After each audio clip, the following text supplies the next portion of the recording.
Mm.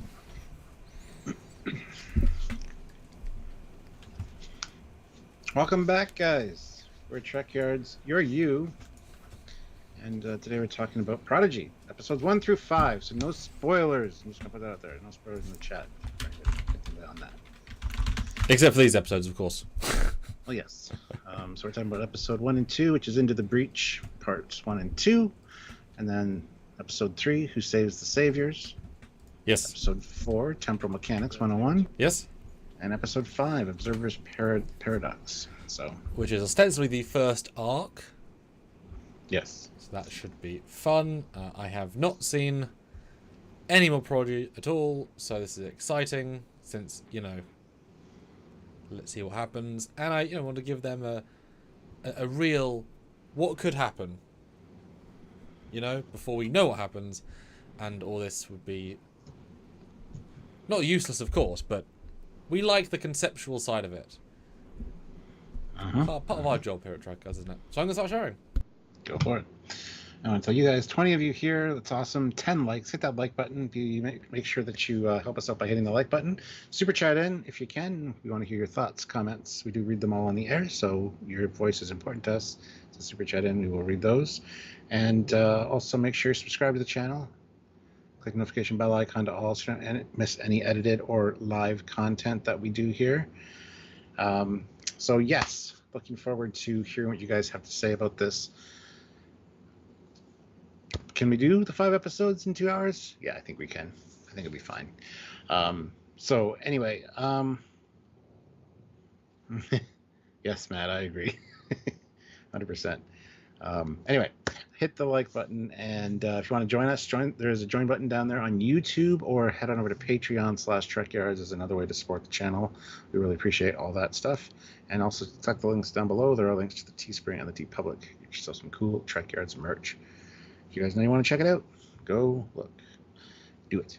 But yes, all right. So try to keep spoilers to a minimum for anything after episode 5, obviously.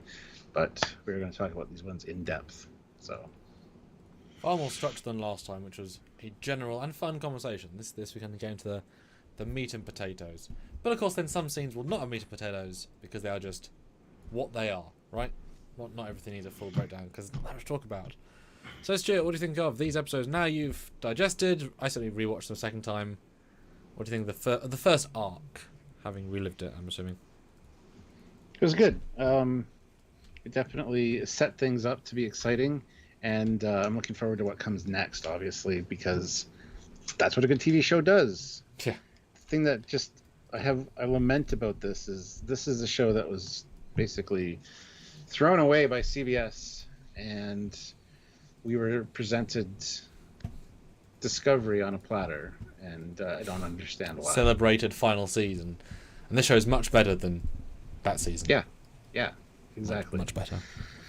So, no, I've watched them a few times now, and I'm looking forward to talking about it because there is a lot of really good stuff in here, and yeah, there are a few scenes that are very, taking from something else, as in like The Matrix and things like that, but it's okay because it works in this format. It's just it's an homage, it's a love letter to those other things. So I think that's great, and I'm definitely on board.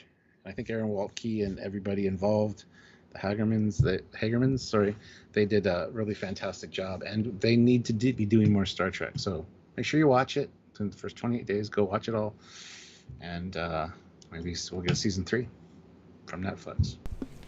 Bandit, why would Tom and Annika be on there? Why? It's a big fleet. This is one random ship. Now, I was intrigued personally, since I'm sure you're going to ask me what I think. I was intrigued to watch them actually binge and then one at a time. So I've been watching them every day, one a night, and then 2 tonight, obviously, to catch up. So I've lived both, which I appreciate, because they're very different day by day than binge, which I noted. So the second watch, they're very abrupt, the endings, as if they really aren't meant to be episodes. They're meant to be one story, and we've got to cut, which is kind of jarring for the first 2, and doesn't do them a service to cut, it makes you feel unsatisfied. With a lowercase U, it's like, oh, I need the next one, but like, oh, that wasn't quite enough. Binge, you don't notice it. You're just like, damn, next. But the hard stop is like, oh, is that it? Because it's a rolling story. So that was an interesting thing I realised in both versions of watching. There's definitely some mistakes, but some continuity things in the 5. Certainly, as with modern Trek in general, there's some big time and distance problems, which always piss me off because easy to fix, and they do that in this. I don't know if necessarily the time travel mechanic in episode 4 makes sense, and they certainly miss a few lines that help explain it a bit. And Janeway's a bit static. She doesn't... I know she's Admiral, she's used to desk pushing, but she doesn't feel like the captain who's go-getting. She's very restrained in everything, almost everything, so... whereas old Janeway would be a bit more. And the lack of a crew really sticks out second time, because 800 people, there's almost no one on the ship, in any room, in any corridor. That we just watched episode 5 again, and it's like... the kids managed to sneak up to Rock in Cetacean Ops, and it's like there would be a bulletin saying these kids have changed time and caused a time rip that might kill everybody, all your families. Don't let them out. But they walk through all the corridors without being noticed because there's no one there. So that is a big problem, I think, in second watch. Like, it's a very empty show, and that's limited time and money, but like it really feels it. This is an empty ship. 800 is a lot of people for a ship. That's a top tier. So that's definitely some problems that I saw, especially in second watch. Yeah, that's the other thing with Cetacean Ops. It's like Rock says, you guys aren't even supposed to be here. But you would assume that there would be other people in Cetacean Ops, at least a few other officers milling around. It just, it does feel empty in that regard. So because Rock's not the officer at Station Ops, she's a trainee learning at Station Ops, and yet, so there's definitely a few things like that I see why, but they are problems, and we're gonna call them out because we've got to, right? Even if the story is great, it's have some small problems. Let's talk about episode 1, or at least story 1. Start with a sort of a throwaway montage. It's nice, but very throwaway. Reinventing drones. Drones are a thing. Reuse of the Pro-Star holodeck versus building, the normal holodeck, which means I can throw the holodeck on Earth and say, look, that's a current holodeck. So it helps me as a fan filmmaker, but, reuse. Yeah, I thought the action just ramped up at the beginning with the phaser battle, but it was great to see. And then we get, they are cadets. Well, they're actually cadet hopefuls, so they are in training, and I love that. Then we get everybody kind of getting called by Janeway to do this mission. And it's a cute scene. Although in second watch, the fact that Murph can't speak, that no one can understand Murph, makes the first scene more dumb. And I don't believe this scene makes sense, because security is you need to work with people to be in security, but that's the most loose cannon alien ever. So that scene doesn't make sense. I don't like that scene, really, logic perspective. Every other scene is great, though. And gentle. Yeah. And it sets up the Zero arc right from the start, which I noted. So good for them. He wants connection. Yeah, it's very noticeable even the first time. Like, oh, I wish I could feel things. It's like, oh, I wonder where that's going. Yeah. So, Rock, she solved the Tribble problem. Yep. Good job. Jenkin's trying to be more cordial and more polite and not trying to be his gruff self, which I think is great. Yeah, it's a really good through line that in second watch, it feels more there if you binge it than in a week by week or episodic. But it's a good through line. Yeah. And doll skipping class. Yep. Not the bookworm. No. Although I wish there were some actual cadets there too, because how are this many cadet hopefuls at the academy? Like, everyone's either in the real uniform, full officer, or the hopeful. I just wish there was some cadets as well. It's all too subdivided to our look and the main look, but there should be the normal look as well. But that's just me. Again, second watch, you notice that. Yeah, but I didn't get Janeway's message. We have an important mission ahead, one I believe the 5 of you are uniquely qualified for. And it'll go quite a long way on your applications to Starfleet Academy. Well, as we've seen in the first 5, they've played their role. There's no role they're playing yet. Yeah. So I'm not sure how exactly they intended to be there. Or just interns. Like, help! We'd have to pay you. You created this wormhole by blowing up your ship. Come along, I guess. See, that's what I assumed they were going to go with, but that's not how they frame it. But it's okay. That might lead into later. And again, first watch, it feels natural. After watching 5, it's like, well, they haven't... Like, rock polishing Citation Ops isn't helping with time wormholes.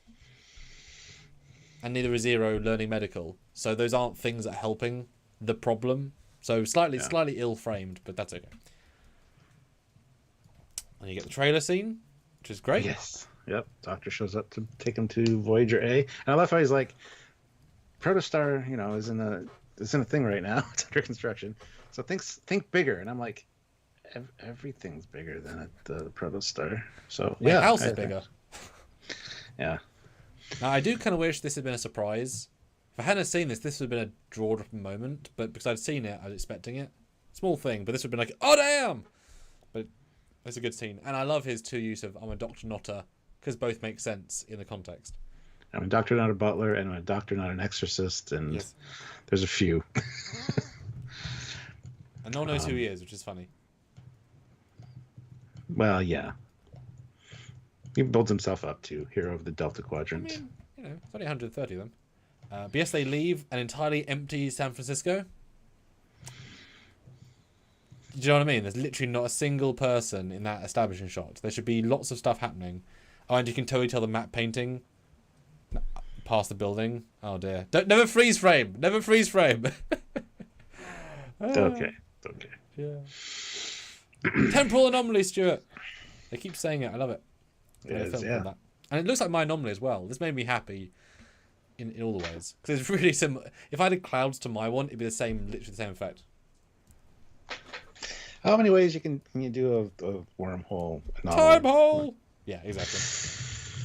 And then we get the discussion on the shuttle of talking about Gwen going to Solom.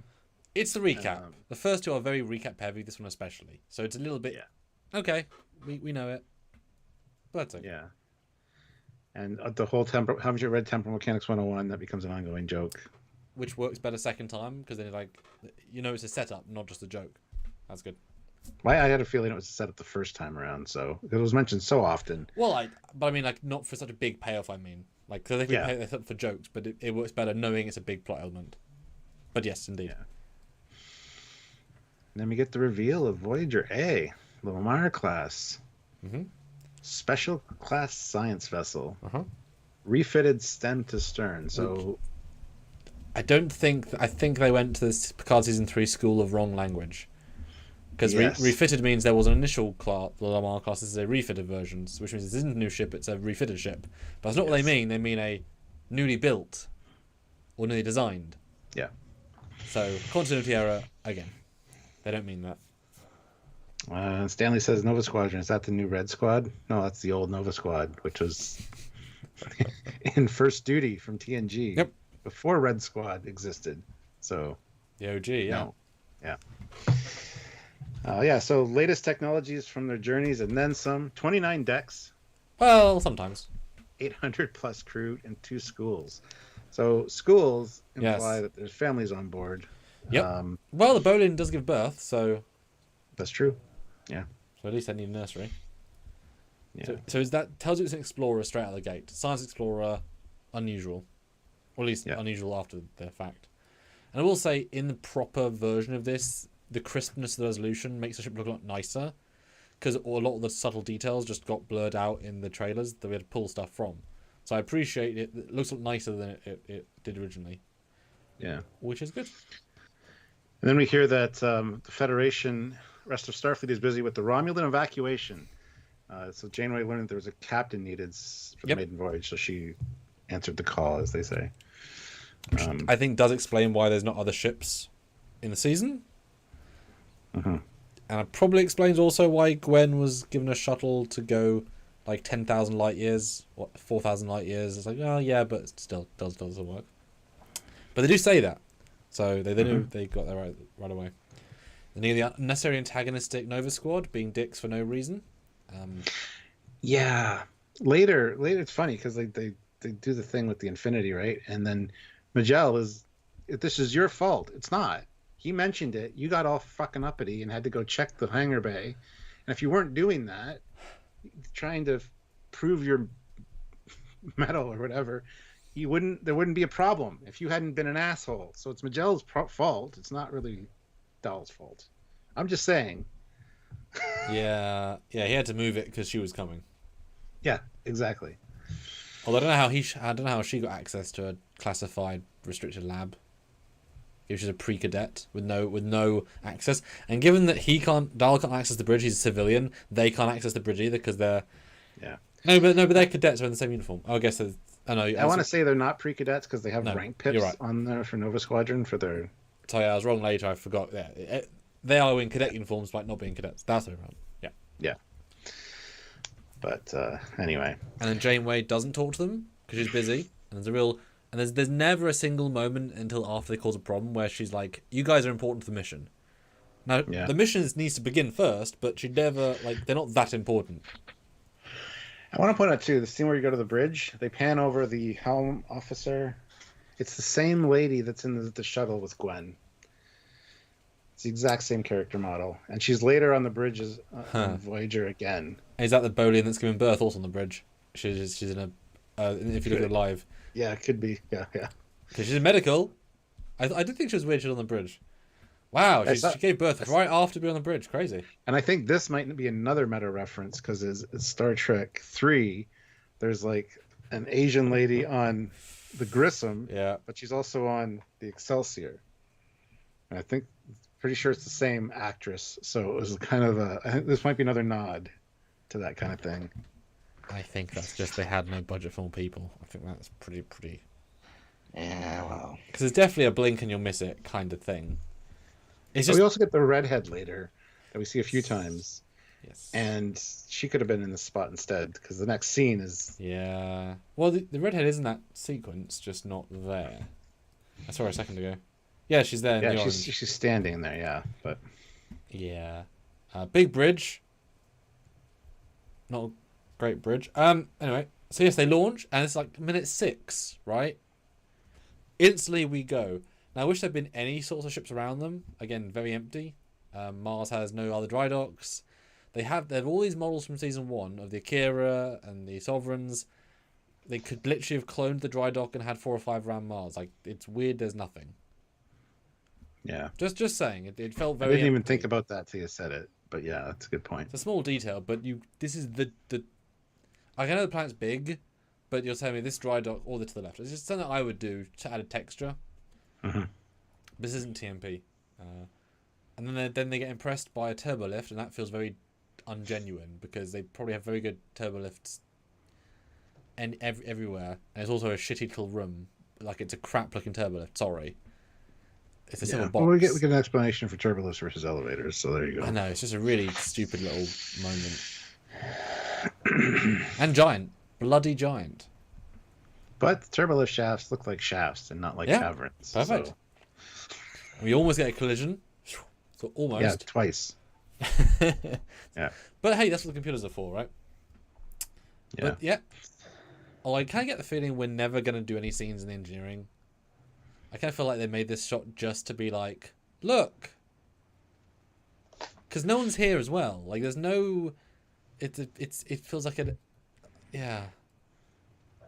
I don't know, I don't think it'll be... Although, is this meant to be a slipstream drive? Because he says, quantum slipstream drive. But then later Zero says, the warp core. Well, he just says, is that a slipstream? That's what he says. But he says it as if it is. I know. Because if that is, I like that. I would explain why it's different, right? It's a slipstream drive in a tube, which is fine. Yeah. But the slipstream drive and a warp drive are not the same thing, and can't look like the same thing. Yeah, again, empty engine room. So apparently the Asian ladies on the Grissom and Excelsior are twins. Well, there you go. I'm sure they made that canon, yeah. Yeah, but we find out that they're each getting assigned their own thing. Jane comes in engineering. Murph, apparently this turbolift opens right into a holodeck. It's ridiculous. Yeah, it is. And there's 16 holodecks on board Voyager A. So a lot of holodecks. And if you got families, that makes sense, honestly. Yeah. So, then we get Zero in sick bay, and we get to see a Bolian giving birth. It's just on the bridge. Crazy. It's a twin. Everyone's twinning. And then the turbolift shaft goes to a giant corridor at Station Ops. Yeah. I don't have a problem with that.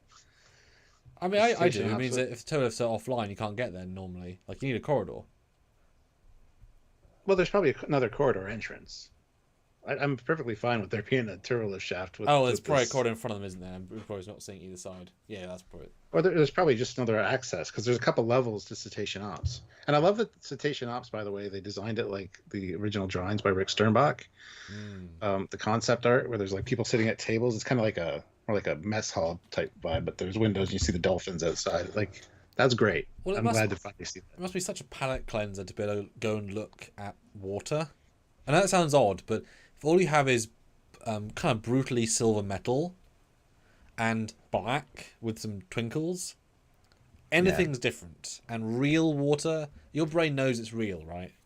There's something there. And you can literally take a dip. As we see in episode 5, there's an open space. So I'm guessing people will swim with them just as a break. I'm sure, yeah. Because it's a crew member. Like, you're not invading their space. They're crew members, your crew members. Like, if you can swim, you know. Just the whales and dolphins. Please don't pee in our habitat. Thank you. Oh, Even though we do. we do. Yeah, but it's filtered, though. Space filtered. Yeah. And then Dahl gets just assigned to study. Yep. And as I pointed out in our other live, pre-messed up room. Because he's not been here yet, and yet there's books everywhere, which we love books. Already pro style model on the desk, already goggles on the desk, already stuff on the floor, already messy bed. As if they built the room for later scenes and then included a scene earlier and didn't bother making it clean. Because this doesn't make sense at all. Who the hell pre-messaged his room? Yeah. Again, slightly nonsensical. And then we get them eating, and they all kind of split up to do their own thing. And it's like, hey, just trying to fit in. Because Dahl wants them all to be together. So. And Rock's eating real food, not just the gruel from previous. Yeah. So I liked that.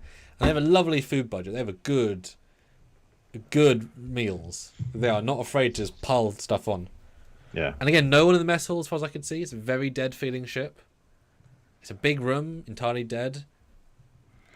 Later you see Nova Squad when Magella comes in, and they're like, "Let's come sit with us." And she's like, "I can't." That's episode 5, yeah.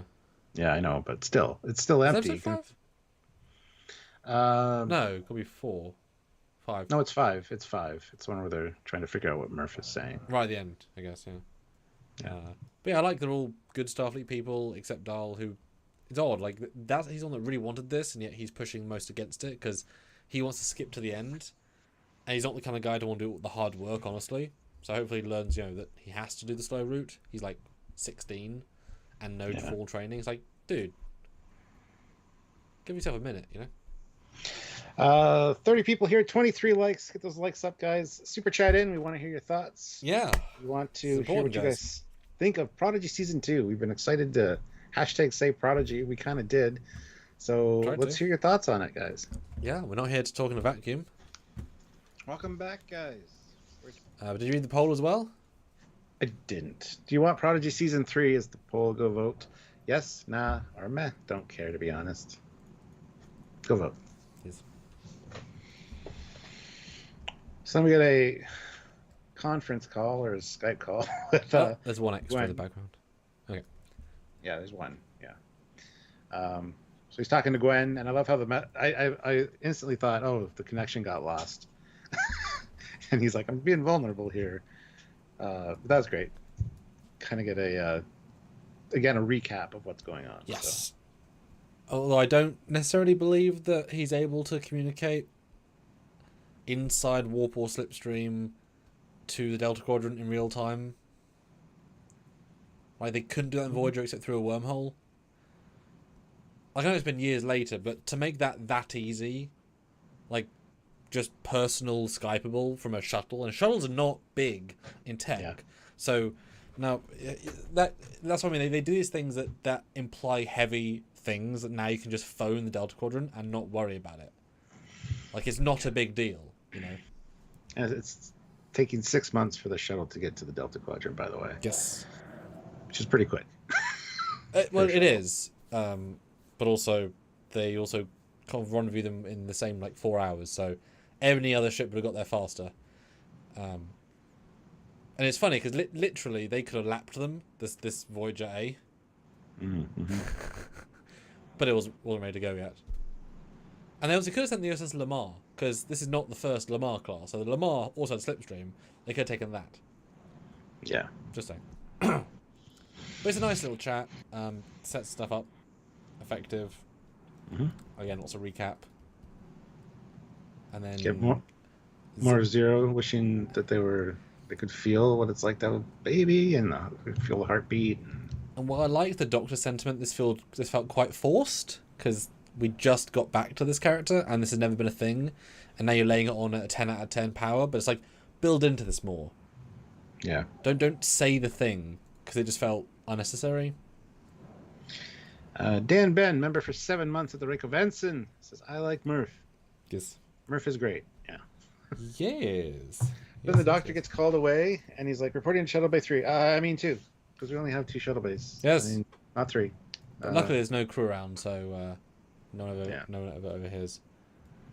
It's actually kind of Zero's fault. Because she goes and talks to Dal. Or the Doctors for saying anything. Yeah. But yeah, wakes up Dal. And then again, they sneak off to Shuttle Bay 3. Not a single person in the corridor, except Jankum, who happens to also be not at his post. That was a weird moment. Like, that's a coincidence. It's a very large ship with a lot of decks, and you have to be in the one corridor in a secured location. There are better ways you could have done this and just bumps into them, and then, I'll join you. It's like, no, doesn't work. Sorry, just call him, you know. Zero's like, nobody this way, and then Rock and Murph show up. And then as they're getting into the Jeffries tube, I know Rock is kind of blocking it, but you see people walk by, so you do see some people. Okay. Just saying. Yeah, what's the chance of Rock also with Murph being in the same corridor, on the same deck, on the same place? There's no chance. There are smarter ways of doing that. But I did laugh at Murph doing the mission, want to go to the Jeffries tube and not her. That was funny. It's like, yeah. Even you? Unless all their other corridors are together, in which they'd all kind of converge in that corridor to go to their quarters, and they could have been going back from a shift. The other ones just left their quarters. So you think let's be as stealthy as possible, which is use the Jeffries tube next to the place where we all sleep. Stealthy. Yep. Well, they're kids, man. Also, there are security cameras, so it's not as if they're not being seen all the time.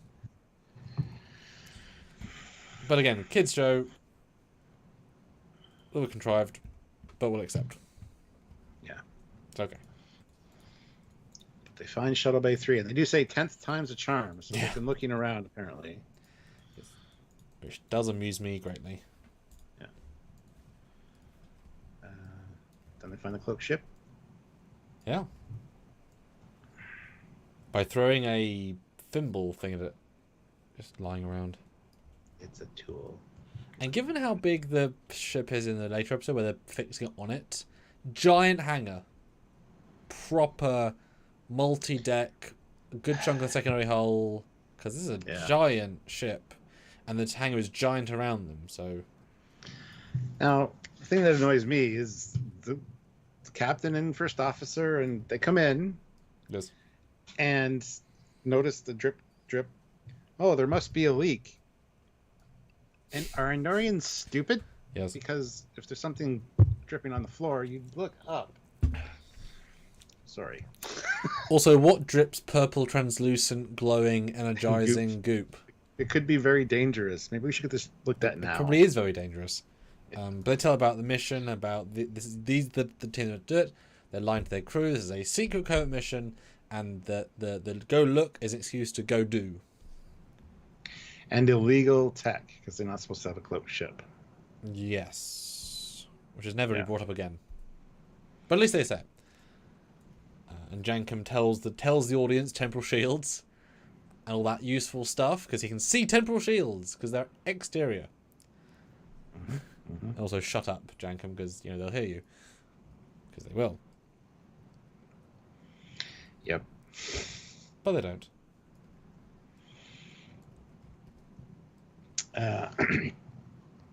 That's the end of the first episode. A lot of setup. Yes. So we start. Sorry, go ahead. I just wish the art design for the ship was a bit better, so I could Yeah, I more know. time in a better set would have been more. Yay. So we started off episode 2. Well, hold on. Got his scores.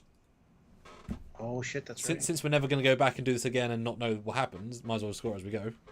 Okay. That was a really good whatever. So, Stuart, what do you think of Prodigy Season 2, Episode 1? Guys, in the chat right now, give your score out of 10. It's a good recap and a good exposition as to what's happened already without having a last time on, which I absolutely despise in shows like Discovery. The show doesn't do it, and I don't think it needs to, and I really appreciate that. So I think it was really well done, and leaves with a good mystery, the cloak ship. So yeah, everybody's there, everybody's doing their thing, and I love it. I love that everybody's back. So if you can give it a score out of enjoyment and out of Trek, because some of these episodes are going to be very lore heavy and therefore probably be higher in the Trek value. So just have 2 metrics. Helps for other reviews. So enjoyment versus like compared to other Prodigy, just enjoyment and then Trek value, or compared to other Trek. Yeah, I'd give this one a 6.8 out of 10 for enjoyment. Okay. It's like, I don't want to skew my scale right off the top. So yeah, we're a bit more contrast here to judge. Yeah, and as for Trek, yeah, it's a good 7.5. I think it's fair. I think it's funny. I know what you mean. Like it is a good Trek episode, but it could have been better, but not because it's a simple episode. Yeah. Yeah, I know what you mean. How about you? What did you think in your scores, sir? Yeah, it's a good setup. We've seen a bit of it already. It goes at a crisp pace. I remember thinking the second time it went too quick, like it's done, because nothing actually happens, but a lot happens. So it kind of tricks you that way. But everyone's there. Everyone's put back in motivation. It's definitely a masterclass on how do you cram everybody, both recap and forward, into 20 minutes plus the main story. So there's a masterclass in terms of that sort of writing. I think I'm pretty close on score. I think I probably enjoyed it a 7. I think because I liked some of the elements quite a bit. But I think you're probably right. The overall Trek, I think 7.5 is very fair because it's like not anything exceptional for Trek, but it's really solid. That's funny because I was going to say 7.2, but then I thought I want a little wiggle room for later episodes. So yes, just 6 to me feels a little bit mean because I did enjoy. 6.8. It's almost a 7. So. No, indeed. But I'm happy with a 7 on that. So give your scores. Yeah, start doing your scores. We'll start talking about the next one. Can't really wait around too long for. No, indeed. So next one, Into the Breach Part 2, starts off with Gwen on the shuttle. Yes. And again, we see Giant the same shuttle. same lady that was on the Voyager A, right down to the same dot, like pattern on her head and everything. Cloning tech, man. It's really. Oh yeah, they're just cloning officers now after the construct killed everybody. I just want to bring up one brief thing. This was written by Aaron Waltke, and didn't know that first time watching it. But now knowing that, I feel kind of sad that's the one he wrote, because he gave us the best 2 of last season, and this is by no means the best of the 5, let alone of the season. So it's a good Valnacat story, but there's no Trek canon for him to pull in here that's really big. So he's a good writer, but his gift of the first season has now... the streak has been broken instantly. This is not a brilliant episode by any means. And he didn't get to have the fun that he did in season 1. Yeah, so. The first one was written by the Hagermans. This one was written by Aaron Waltke. I noticed that the first time watching it, so I was expecting more from this episode. Well, he just couldn't use the canon, so it's a good, very solid episode writing-wise, but he just couldn't... But at least he got, I guess, set the tone for the Valnacat, which is good, because he's a very good writer, but they could have done a lot more... Like, give him the canon one. I know there's one's coming up.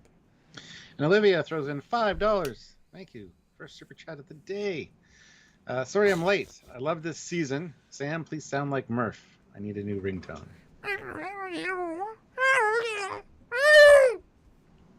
Spot on. Thank you.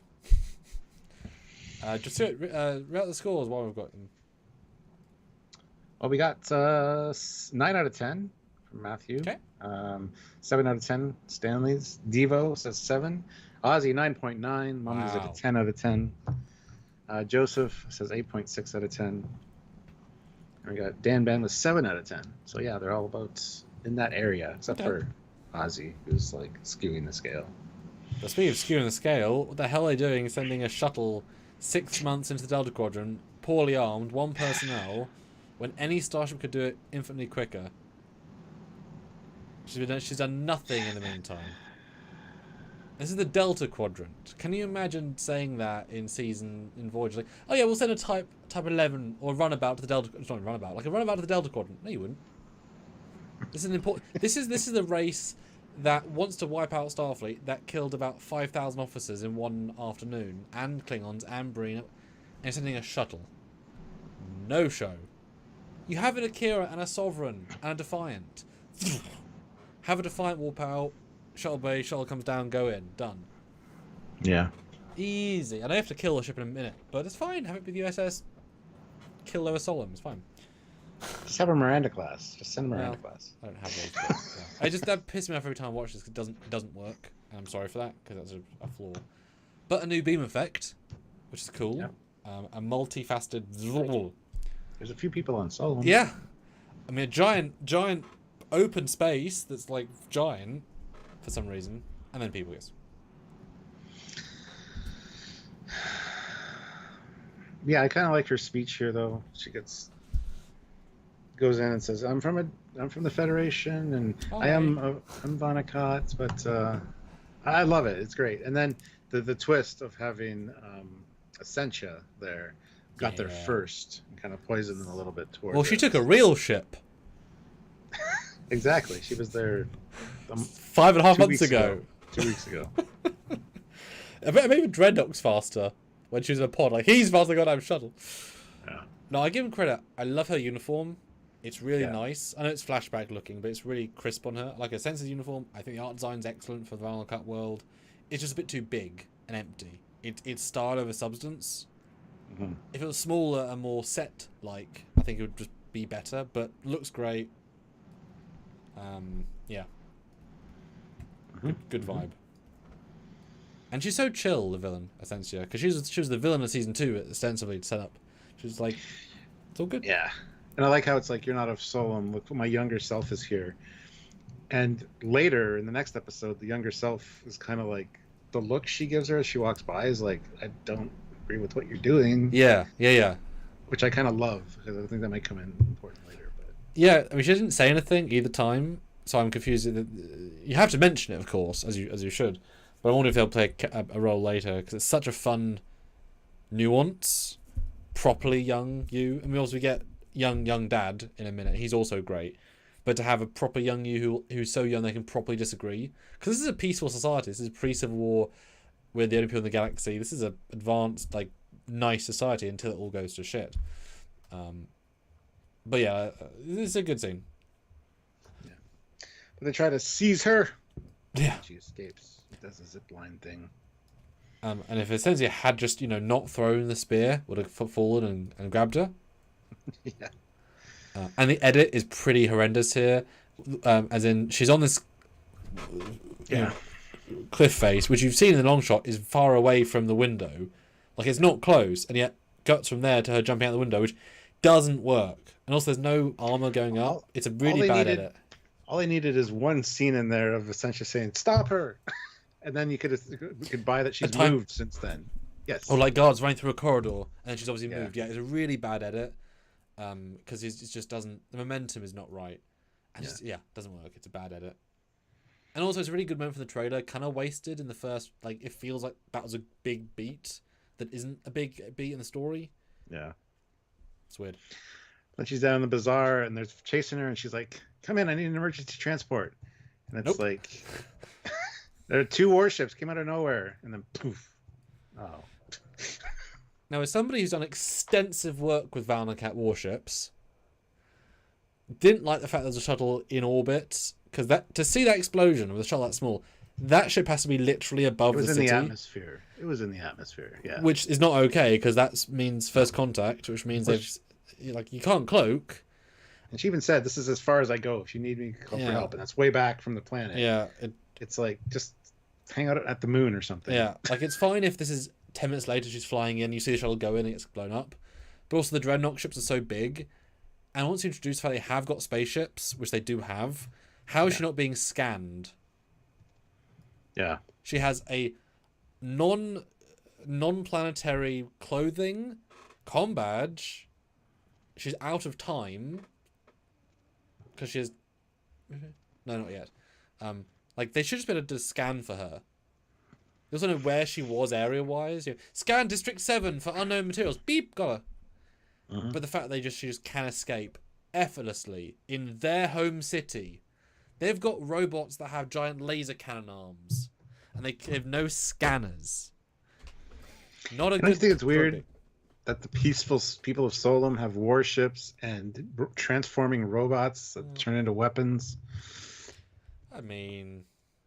If they're xenophobic, but they don't think there's other life. So yeah.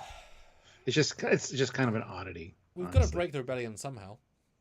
Yeah, I think this episode could have been a lot better if it was an hour long, and they had time to put in those scenes of the shuttle swooping in to try to rescue her, or that cut scene, which we just talked about, the zip line.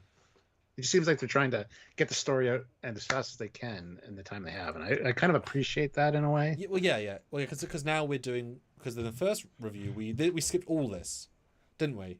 Because it wasn't important in the grand scheme. Now we're on it, it's really important to the story, but it isn't important to the story, which is a slight flaw. Because they've got to go through it, and also they can't do the scale, they haven't got the budget or money, so they go from this giant scape of these buildings to just the lower areas, which is fine, but then she just 100% escapes, finds her dad, and why the hell has Essentia not got guards on her dad in the room watching him? Because you know that he's going to get found by her because she's the only... How the hell does she get to him? I don't get it. Because she's out in the bazaar and she gets like the face lights up like she's near somebody, or maybe the other relic or whatever. Yeah. But yeah, I agree with this. Essentia would probably have eyes on her dad. Like you see guards outside his house, but it's like put guards inside his house. She's the one. Like she does it to herself here. This is the villain who, you know, everything was about saving Solom, and she's not bothering to scan the planet. And it would have been fine had they said we give you like a duck blind suit. Yeah. But there's real zipping through plot problems here that don't make sense. But anyway, temporal anomaly. They send a probe in, but the probe doesn't fare too well. It's not as if they had 6 months to prep for this and could design probes that could deal with it. Yeah. And now that we've established that the pilot lady is on the shuttle and now dead, she's no longer on the bridge. We got an Orion lady there instead. They should have just done that from the beginning, but... Yep. Anyway, yeah, so the probe doesn't fare too well. Oh. And then we get the kids talking about Janeway lying about her mission. We weren't meant to see the shuttle, the crafted shuttle bay 3. Such empty corridors again, except the person they bump into. Well, yeah. What a quinky dink. And look how wide those corridors are. They are 7 to 8 people wide. In Voyager, 3 people was too much for a corridor. Yeah. If every corridor is over twice the size, this ship... 39 decks where every corridor is twice the size. This is where cartoons are problematic. They can do this. Took in video games. Second video games. So it breaks my immersion knowing that corridor doesn't work. Just structurally doesn't work. Yeah. Anyway, Dal's sneaking around to see what other information he can find, and he gets to overhear them through a grate in the bridge, which seems like awesome security. Good job, guys. Yeah, no scanners in the Jeffries tube. No unauthorized person detected. Given that you've got their comm badge, which means you know exactly where the unauthorized person is at all times. So the computer knows he's there in an unauthorized section. And they even said earlier, restricted access. Are they serious? Well, you think Jeffries tubes would be restricted access. So as soon as you cross that threshold into a Jeffries tube, beep, beep, beep. Yep. Unauthorized access. Yep. Yeah. And why are the 2 doctors as bridge crew? I just realized. Oh yeah, one's his counselor. I thought he was the doctor, but apparently he's just a counselor. Okay, fair. Okay, that makes more sense, but yeah. Anyway. Oh, and this was a really good moment. And random orb shows up, totally out of the blue. Janeway, don't do the plot of season 2. Do a different plot. Do less time travel. This was a nice twist. I like this twist. It was, yeah. Trying to figure out whether it's a living being or a ship. And apparently it's overlapping voices saying you cannot go. All will be lost. I didn't hear overlapping voices. I just heard a modulated voice. But and hey, she's like, clear up your signal. It's like that is the signal. Yes. Like no shit. That is 100% what it is. Now, obviously, they're implying Chakotay. Yeah. But obviously, they've got to make the voices so indistinct that you can't tell it's Chakotay. And I certainly, even thinking it is, or the other person who's in season 2, who we know is in season 2, because spoilers, I don't hear him either. So it's just voice, right? Which is good, because you don't want to know. It's like Tyler Volk. If you telegraph it, then we're just like, it's that guy. Oh, yeah. Yeah.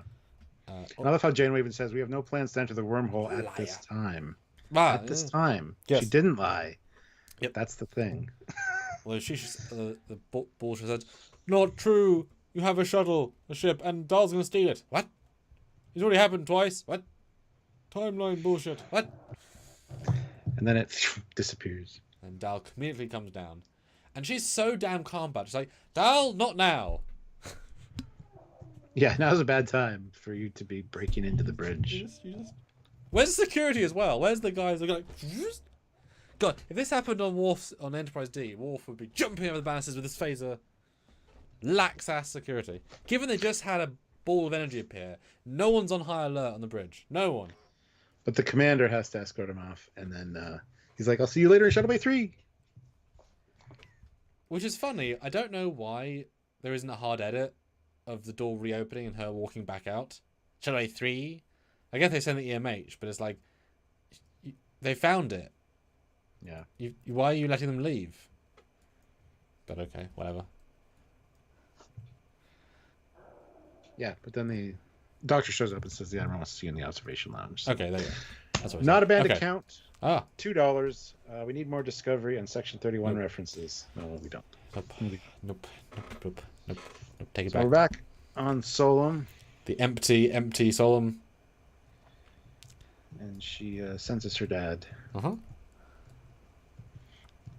And she gets there super early, barely inconvenience. And also, again, giant space. Absolutely unnecessarily giant space. Just because they can. I think it's supposed to be an observatory, so I don't have a real problem with it, but yeah. It's more the lead-in space. Like, it should have been a normal room and then a giant open space. Because if you do a giant space and a giant space, neither space has any presence. The observatory looks great, though, and I hope it comes back. I assume it will, because it's quite an elaborate setup. But yeah, what's the real name of the dad? Because that was fun to hear. Oh my god, you're gonna make me go back, aren't you? Because he's really good. I really like Young. His Etherean. I think it's Ilthuran. Cool. Oletherin, something like that. Yeah. He's good. I like him. I like the higher pitch. He is, gentleness, which obviously makes him far more.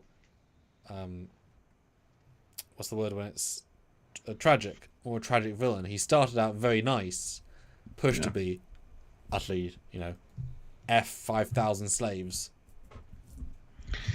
Yeah, and Terrence Shaw says, "What is the class of her ship? Starship." It says Lamar class. Mm-hmm. Yes. Yeah. So anyway, now we're back on Voyager, and it's erase all logs, seal the doors. I don't want this all off the record. Yeah. Okay, so she shows rep pretty quickly. Okay, good. Yeah.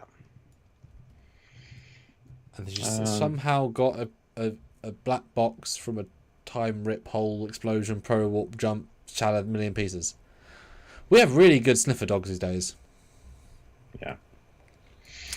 And who classified these logs? Because Chakotay wasn't on the ship. Because he said these are classified logs from the Protostar. Who classified them? I don't know, but this is the Protostar the kids blew up. Yes. Yeah. So they were classified on the Protostar. The way he says that, anyway, that's what it felt like. Nice linear ship from your Protostar. Found it after its explosion 6 months ago. Followed a beacon to a black box. Salvaged what we could. And our scientists recovered this.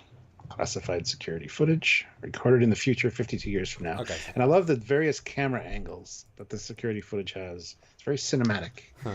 It's always a problem with security footage. Oh, yeah. It's cinematic. Anyway. Yeah, because it. Wait, there's a Solom cameras. Yeah, I know. So it doesn't make any sense. Because Either that, or well, it's like recorded from the tricorders that weren't there yet. no, I think they're implying that they were always under the protostar, so it's their cameras following. It's just the protostar's really big, even though it kind of isn't. Yeah. And this is also a recap, by the way. This is 2 episodes of recap. This is the main plot recap. Cool. Yeah.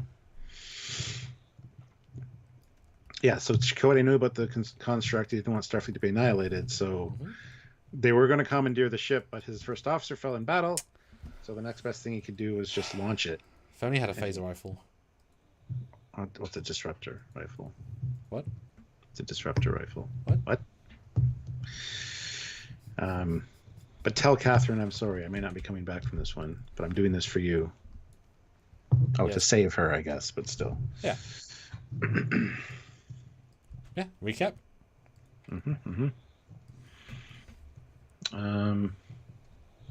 Yeah, and then the kids are like, he's the one that launched the protostar. He saved us, essentially, because if it wasn't for that, we wouldn't have met, wouldn't have all got where we are. So. And obviously they knew that, and we knew that, but recap. I know.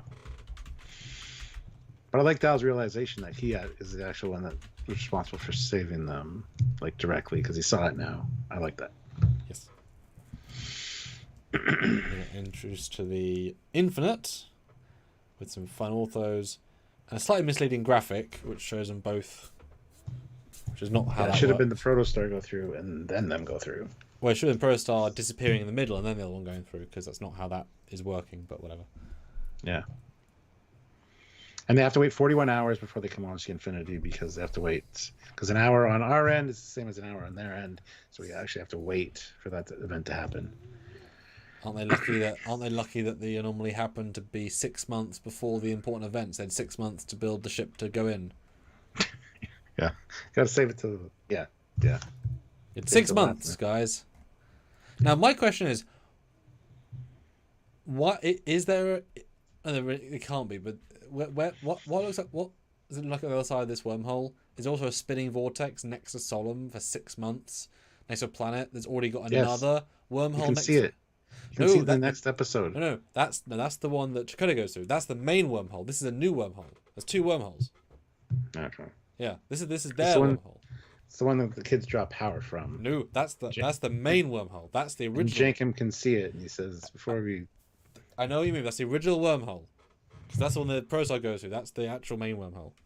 I know they don't want you to think about it, but there's 2 wormholes. Well, unless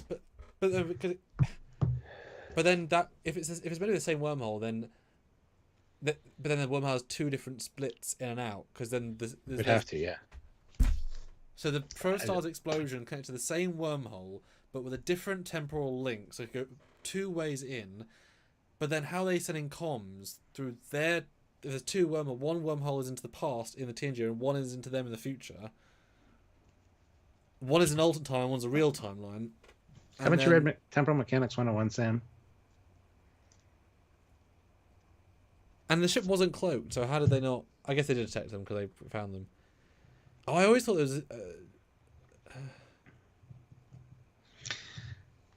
Anyhow, they say that's why they built the Infinity, has temporal shielding to resist time paradoxes, in case anything goes wrong. Nothing will though. Because they were going to rescue Chakotay, so that would have changed the timeline, but I have no idea what the plan actually was, so that's fine. Oh no, it's easy. It's just to wait until after the predestination stuff happens and then just grab them. Mm-hmm. Oh, yeah, okay. Yeah, that's actually a really good plan. It could be 2 seconds later. As long as the thing goes through, then everything after that doesn't matter because it doesn't affect their timeline. And then she asked them, "Can I trust you to keep a secret until I make the call?"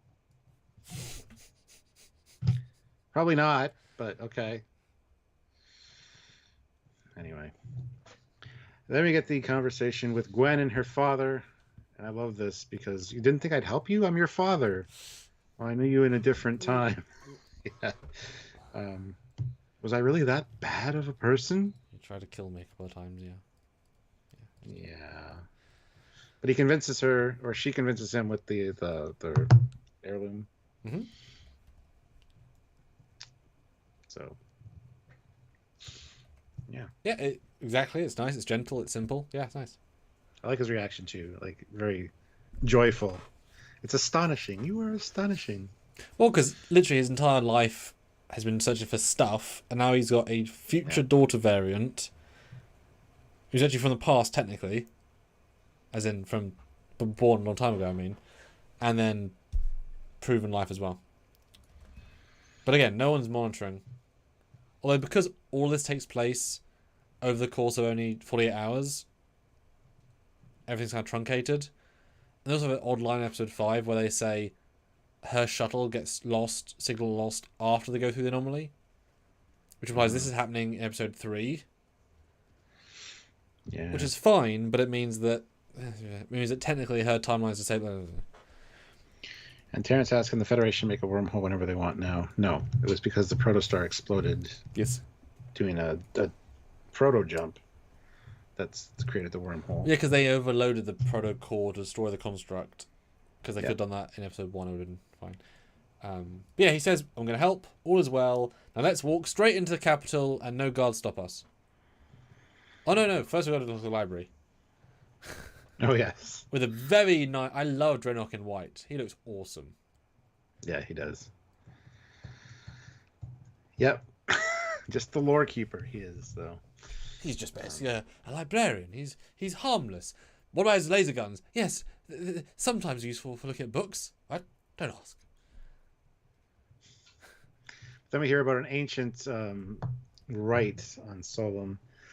And those who succeed are acknowledged as true Vanakat by all who witness. So I think the Vanakat is very dependent on pomp and pageantry kind of thing. Like they're very... So that's why they allowed to walk back in, because it's like, oh, she can use my voice. Yeah, well, they probably told the guards who don't feel the authority to override, like, I acknowledge the right of Dak Vech. Oh, okay. Yeah, exactly. Let me in. It's all good. And back on the Voyager, we get another walk and talk with her. Well, this is where he says the secret locked up in Shuttle Bay 3, and she's like, Shuttle Bay, there is no Shuttle Bay 3. Everybody, blah, blah, blah, blah, blah. Let's go. And so it's her fault. Because if they didn't have to stop her, they wouldn't have had to think they had to move the ship. It's actually all this bitch's fault. I'm just saying. I like her, but it's her fault. And also, like, it's an approved shuttle bay. Like, why is she rushing down there? She hasn't got authorization to be there. She respects rules. It's a secret from her, too, for a reason. Yeah. And I felt like she'd get in trouble for this. Like, yeah, if this was a normal episode, she'd get in trouble. She's going to classified areas that she's not meant to be in, and her team, who she ordered for some reason, so she got everyone in trouble. Now, if she was the head of security on the ship, this would be a different scenario. Or even a security trainee, like an ensign, Yep. But she definitely isn't from her structure. Yeah. And it's funny, as soon as you start breaking these down, a lot of these scenes are just because next plot point. Like, this has to get the next plot point away. So they bump into her, happens to say things, happens to hear it, happens to be overreact, happens to go down there, because they have to be there. There's not really a logical connection in the same way.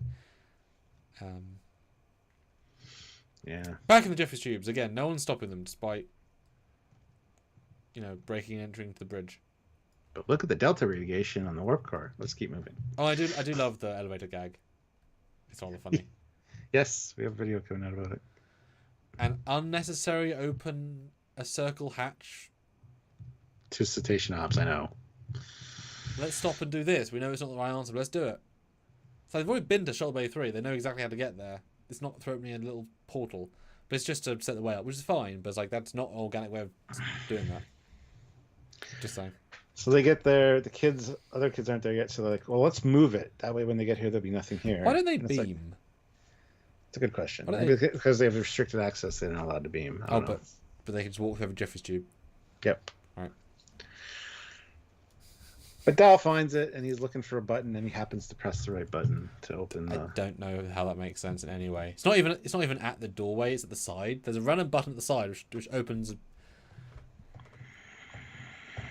Yep. I don't think that's right. Yeah, he's right.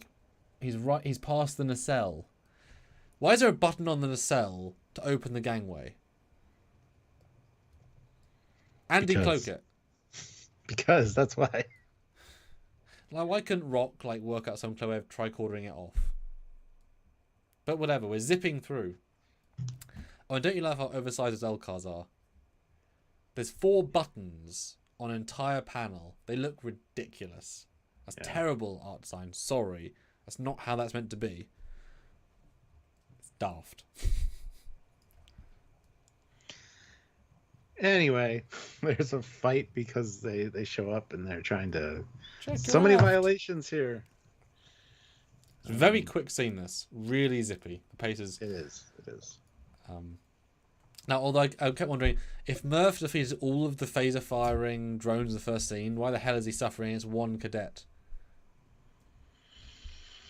He can also take on a Rev, fine, or Valnacat Dreadnought. Sorry, why is one guy a problem? He should be able to win this in 4 seconds.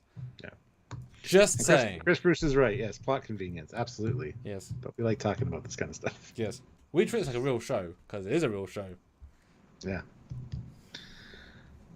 But then they initiate the auto launch, and you see it launch out the side of the ship.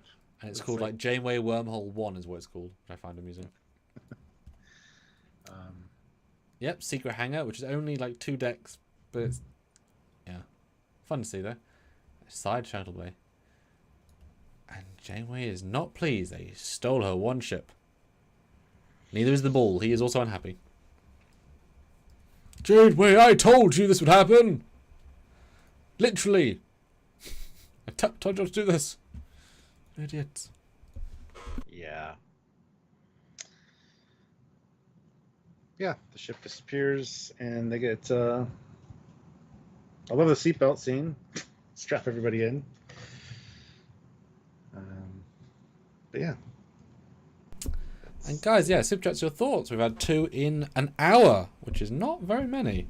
We want to make sure we use Prodigy content, but you guys are not showing you really want it. So, you know, for Prodigy, you want more of it. Okay, so that's the end of episode 2. Good cliffhanger. Better than the first one. Very abrupt still, though. Yeah, would have been a great hour-long episode. Yeah. Everyone's like, well, I don't know. So, yeah. Episode 2, Stuart, how do you feel? Better. It was very quickly paced. A lot of it kind of annoyed me, though, just like the stupidity of it all. Like, did the Nova Squad actually have to report this? Did they have to go down and check it out? I guess not, really, but hey. Well, they're go-getters. They are. Other than that, it was great hearing the plan and just seeing the ship, and yep. There wasn't too much to this episode, if I'm honest. It was just very quickly paced and cut back and forth. Plus, I love seeing the diviner as a young man and kind of liking him. I expected him to be a little bit more standoffish and not believe her, but no, he's right on board with it. So I love that. So John Noble, more of that, please. Yeah. So, yeah. As for scores, Okay. For entertainment, for this one, I'll probably say a 7.3. A bit more enjoyable than the... Well, yeah, okay. 7.4. 3. For all the Trekness, the 7.2. Because there's some silliness in this, is that like the Cetacean Ops window and shit like that just doesn't make a lot of sense, but it's fine. Yeah, it's a much quicker than the first one. Yeah. They do stuff. I like the ball orb. That's a great element. Mm-hmm. And how random it is. How just out of the blue is kind of bold. But it is also very recappy, as we said a second ago, with the... just telling us the Chakotay plot once again. But yeah, the fact they keep walking around unsupervised does feel daft. Like I said, Jeffrey Stew. But the elevator gag is good. Now I like the Zero's the one who's assigned to kind of stop her, because obviously they have a thing, it seems to be later on. I kind of think that's going to be the only time we see Dreadnought properly in the story be a librarian. That's a little meta joke, like, oh look, he was a villain in season 1. Now he's alive, like happy librarian. But yeah, again, spaces are too big. But we're not sure that's Dreadnought. No, I mean a Dreadnought. I mean, I just mean of the voice and the... You're right, it's not the guy, I don't think for a second. Because he's a nice one. But I like that they're now doing him in a fan film where he's just nice, white, and clean. Like, hello, I'm Dreadnought Kai. It's like, you're a villain. No, I'm good. I'm the librarian. I'm a happy one. Can't you tell? It's the same. He's same colors as General Grievous, so kind of an well, General Grievous is an off-white or an ivory, but still light. Yeah. But I like the Solemn stuff in general. But yeah, it's too big a plot to burn through one episode, and they did. And Solemn feels big in the matte paintings and very small in the stuff and people. Like, it needed some other scenes of her bumping into some civilians and then being like, what's this uniform? And she's talking to them in Solemnese, and some other texture, because it's so focused on burning through plot points that it can't... Like, I didn't fucking learn much about the race except the hierarchy, which is fine, but it's a big thing to do. And also the 6 month shot is dumb. Doesn't make any sense at all. And Chris Bruce says, watching you guys talk about this and knowing the rest of the series feels, or season, I feel like most of your complaints are answered. I'm sure they are. That's the point. Perfect. But we still want to have the discussion like it's a weekly show where we speculate. So. Yeah, because this is meant to be a time capsule. So if we burn through everything, we couldn't have it. The whole thing to be a conversation. Just be like, oh, what do you think? Yeah, this is real. This is a real review, right? Yeah. So what do you score it as? I enjoyed it more than last week because of the small elements, but as we just said, there are bigger, stupid elements, and that is definitely a problem. I did think that there's a real rush on the shot at the end, which isn't paced well, but the ending is so like, da-dum! Oh my god! It makes you really want, like, I was very, very, like, next on this one. Oh, goodness. I think you're really nailing it with your scores, to be honest. You're so close to I'm feeling.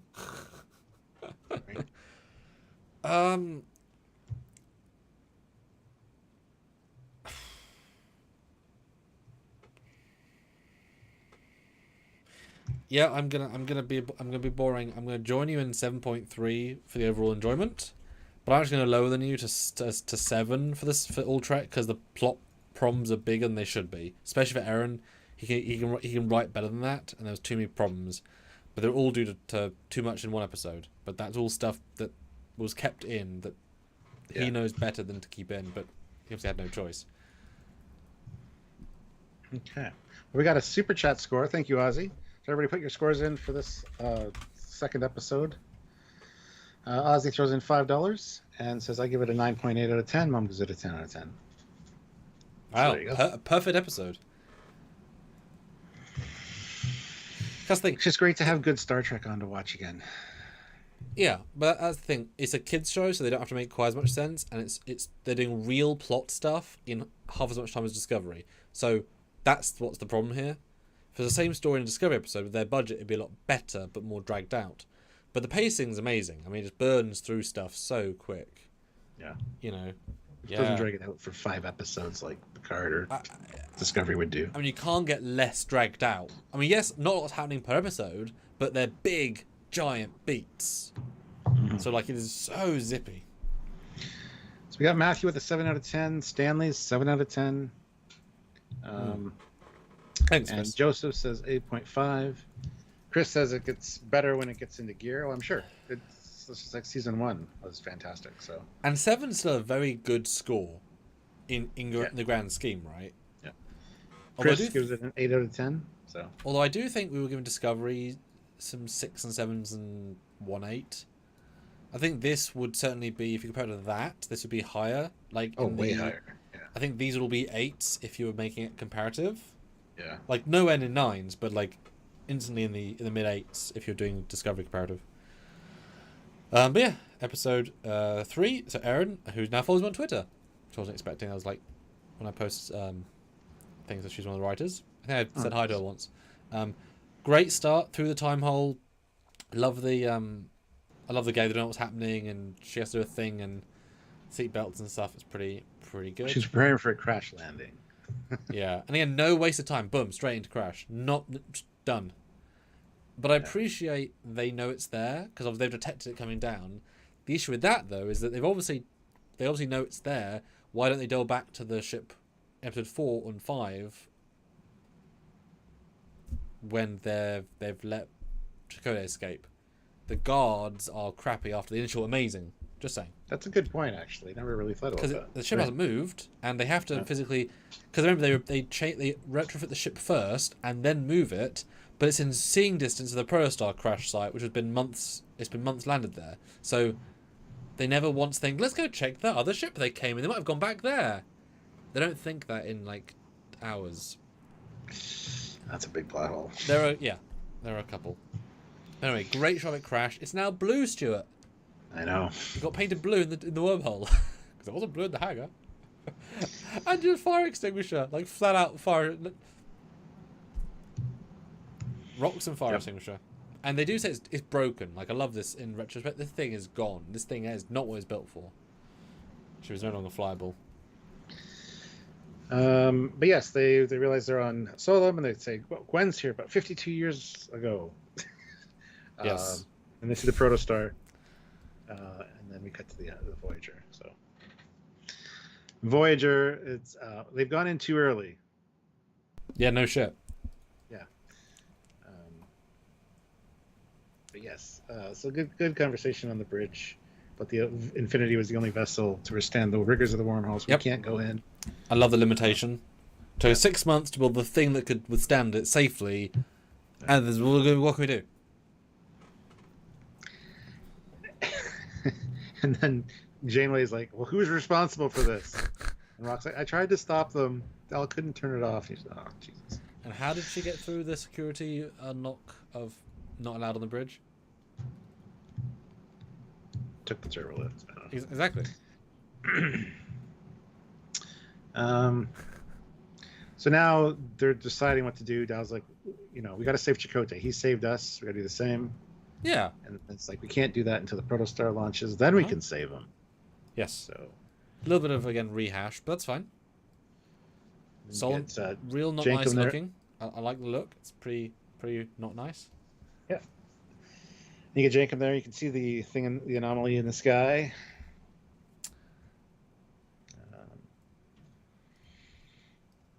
They talk about temporal mechanics and your girlfriend not being born, and she's not my girlfriend, and blah blah blah blah blah.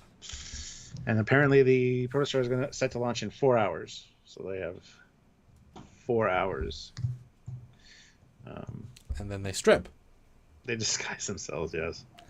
Although, in fairness, Chakotay would totally recognize the undershirt of the official cadet uniform. Just because, why wouldn't you? It's a Starfleet standard issue. Like, this is a cadet uniform from when he is from. Yeah. Like, it doesn't have to, but it's like, this is not... That's the standard issue, right? But I do love the joke of the band. And she didn't even rip it. It's just like, maybe she just has that as part of her thing. Yeah. Or it's her belt. And they get captured before they put all the stuff away. Which is why I have it later. And it's so Star Wars-y, this bit, when they come in on speeder bikes that look exactly like Maul speeder. Yep. And the sounds and the look. It's so Star Wars. But you know what? I'm fine. And Scottish Nightmare says her hiding that she's Vulcan made no sense. But it did, because they're in the Delta Quadrant. There really shouldn't be Vulcans in the Delta Quadrant. Boom. However, Jankum is a Tellarite, very obviously. So... So it's two things there, Scottish Nightmare. It's fine she's Vulcan in the Delta Quadrant, because this is 52 years from when Chakotay's been from. He has no idea what the galactic state is, so there could easily be Vulcans out there. That is true. Given he can also travel in 6 months to Solom from Earth, and he would know that, so Vulcans can just go there. It's not hard anymore. And at Slipstream, they can go there in a few hours. So really, it's not that she's a Vulcan, it's the fact that she wouldn't be able to lie. Yeah, I think that's why, because he would have asked her direct questions that she couldn't lie. Yes. Yeah. Simple reason, but it's actually clever subtext, because can't lie. They can, but they can't lie. But then back on Solom, it's like, dude, Thurian, whatever his name is missing from the observatory. We weren't keeping watch of him. We probably should have been. And Essentia's like, yeah, but she's out there spreading her lies and poisoning our people. No, I'm here. It's fine. Yeah. I want my voice to be heard. Yeah. Her messenger's words should be heard. You can use my voice. It's like, oh, okay, fine. Goddamn loopholes. This looks slightly better as an episode. As a binge, this feels like we just left the set. Now we're back in the set.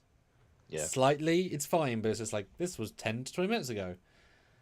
But I like the respect thing. It grounds it really nicely. You know, we're forcing our hand, like you say, prove it. This is the way. Da-ba-da-da-da, da-ba-da, da-ba-da. And they share their their identical one piece. You'd think it'd be a time paradox. It's the exact I same think it would explode. thing. And it's like it's nothing. It's fine. It's just that's like a plot point in many sci-fi shows don't have the same matter touch. Yeah. Yeah. But then she challenges Essentia to this ritual. Ta-da. Next scene. Yeah. Well, I like how civilized Essentia is here. She's not like she's accepting it. She's not the vicious weirdo of season 1. It's a good. There's layers. I liked that. Yeah. Which is probably 6 months here. But yep, really quick into the plot. Good. And then we see a dreadnought with a gun, which makes me laugh because he has a gun. Ostensibly, he's got a gun. It's like a Terminator. He already is a weapon, and he's got a gun. Maybe Dreadnought was modified to do that, though. Maybe these are just standard. These are base models. Well, and in fairness, this is also before they sent the 100 ships, so this could be the non-tactical versions. Although, of course, he looks identical, but whatever. Anyway, they get captured, and it's like, oh, this is actually a good thing. Zero's saying because Be out of the way.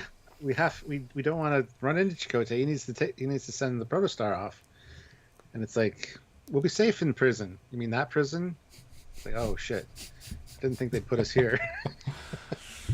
Yep, the one prison on Solemn. It's definitely a coincidence, and the fact there's also a ruined building is like there's not even like a designated prison complex. It's like we'll shove you in the ruin. I guess this is technically the Protostar area ruin cell. I guess it's not like a main. I don't know. But hey, it skips right. We're not waiting on pace. We're right in there.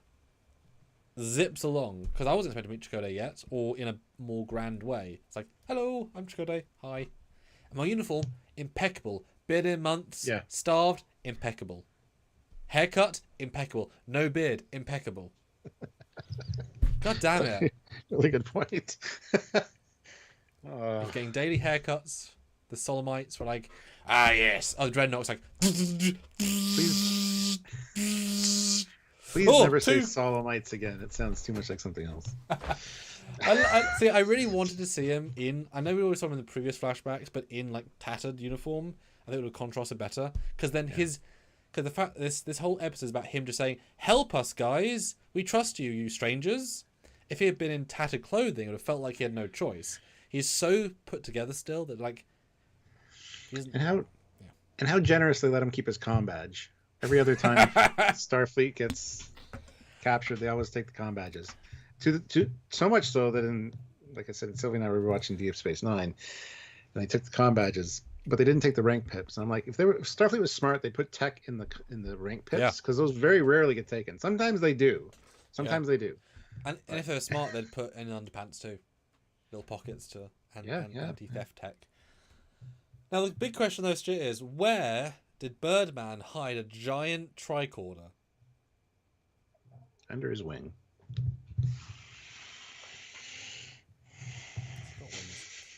Because is that meant to folded be under his shirt? Maybe. Who knows? To be in his butt joke? Because again, they can scan. They're going to scan him for tricorders. We had to hide it somewhere, and they say it as if it's nothing in front of in open view. It's a really odd.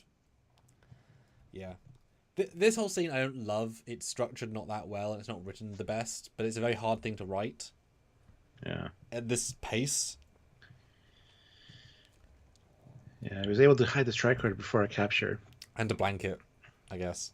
And so much great bird puns, by the way. Yeah, that is funny. Yeah, I don't so love. Been trying to send a message through the thing to contact Starfleet this entire time, which does work or doesn't work. I don't remember. No. Sergeant Roadkill. The comm badges act as emergency razors. There you go. And I was thinking that when I said it. Yeah. But yeah, I don't love these scenes. They're too kid show contrived. Especially as like he's a trained Starfleet officer who survived 7 years Delta Quadrant and was a Marquis, and he's like, I trust these teens. Yeah. Well, I do. This is where they come to the conclusion too. These guys don't even look ready to break out of here. Yes. Maybe we were meant to come back the entire time. Yes. And be part of this. Yep. Break them out. which is a great plot swing because you think, okay, they're going to add to events or change events, but now they're saying they are the events, which I was like, okay, standard plot fare. I was fine with it. It's a trope. Yeah. But okay. Well, so much so they mentioned 2 others, the Bell Riots and the Cochrane Warp Test. Love it. Which means we are in the First Contact timeline. Yes. Just saying, because that would have happened. And then we get introduced to beautiful matte painting of stabby place, giant circle thingy. I think the High Council changed robes because they have fancier stuff on. I'm pretty sure there's different robes in a few minutes ago because they look amazing. And yeah, put your weapon aside, and as we learn in a second, this is the place that they get their magic metal, which also floats in the air. Because originally it was a liquid metal that was like attached to their body, but now it's particles in the air, which I loved in the moment, but now I'm thinking, what? Now I've said that. They've refined them to use them as... That's fine. Yeah. I've never had a problem with it, but it is really fantasy. Really, but it's like, yeah, but it works though in their contacts because they control it via their mind and stuff. But yeah, no weapons are allowed into the room with unlimited weapons. Well, not the weapons, not your personal heirlooms. Those are important to them. That's why they're left up there. The winner can come back and claim it. Yeah, it's a trophy thing, not a... I just find it really reductive they then got knives as soon as they got down there. Yeah. I know what you mean, but... It's a structurally funny thing to have happened. A lot of force using going on, too. Yeah. Stop that sphere. Oh, it's the Matrix... I was thinking Matrix Reloaded, where they fire the guns. And it's like, what? There's a lot of Matrix in the next episode. It's very clearly they took inspiration. And I love the ancient Egyptian... Yeah. I did too. Those are really actually... I thought they'd play a bigger part because they're really nice, and they don't at all. Those are great. But yeah, it's just fight. There's not much to talk about here, honestly. Yeah. Moving on, I love how the bird guy... Fight, though, in fairness. It is a good fight. But it's a simple fight. I love how the bird guy for the next scene, though, is like, trust me, you can't get down the force field. You've tried. And he's like, I'm sure. He's just controlling his hand that they removed. Turned into thing. And that I loved. It annoyed me at first, thinking, oh yeah, he's smarter than the second in command bird guy, but he's not. He's the hand. So that's a really nice way around that. Because then it's good. And there's just some shenanigans with one of the sentinel things trying to kill it. Yep. Flamethrower, pretty funny stuff. Go left, go right, go left, no, right. She goes like, what the hell are these people doing? Yeah, it's like, oh shit, we're in trouble. But anyway, they do activate the force field, so. And then the one guard gets nerve pinched by a lady that walks around them somehow. They all came from one zone. They managed to get around a guard somehow. Okay. Interesting. Yeah. One guard. These are the people who brought the bomb ship with you. One guard. Why are the robots here? Also, you have dreadnoughts. Also, look at the thickness of that collar that she had to nerve pinch through. I'm just saying.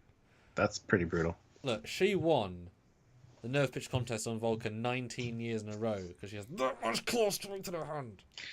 And I think Chakotay knows more than what's... I think he knows what's going on. He's like, what about that Vulcan nerve pinch? Vulcan what? That was a hand chop. But the expression they got on Chakotay is like, uh-huh. Like he's getting it, so... Yeah, it's very... You could play it so many ways. Or he's just so damn calm because he's seen some weird shit. Or the adrenaline's so high, like, gotta get going, he doesn't linger. But yeah, you could play it a few ways. We'll see. Because I would imagine that we're going to go back to the scene near the end of the season and undo it. Yeah, probably. Or will he tell Chakotay just accept it and then change something? Like, there'll be some Back to the Future 2ing, I'm guessing, for this scene. Yeah. Which might explain no guards, right? Because there's like no guards. So anyway, back to the fight. It continues to fight. Yeah, it's cool. And she's in a sense says, oh well, we're gonna now the people who should win the Civil War, my side. So we'll do it earlier. So we're not changing time per se. We're just gonna do the thing we did earlier, and therefore more just changing things in general. Yes. Yeah. Like, she's not going back to Starfleet now. She's going to take over a planet, basically. Or at least be part of that force. Yeah, and she's going to kill Gwen. Oh, Or yeah. tries to, but then Gwen uses the weapons as stairs. Which, as she was climbing, I'm like, pull the ones out below you to use later, because I don't think they go high enough to get out. Ooh. And that way, Essentia couldn't. Well, she could form the metal to make her own, but yeah. Well, yeah, but also Essentia just go, and they'll disappear.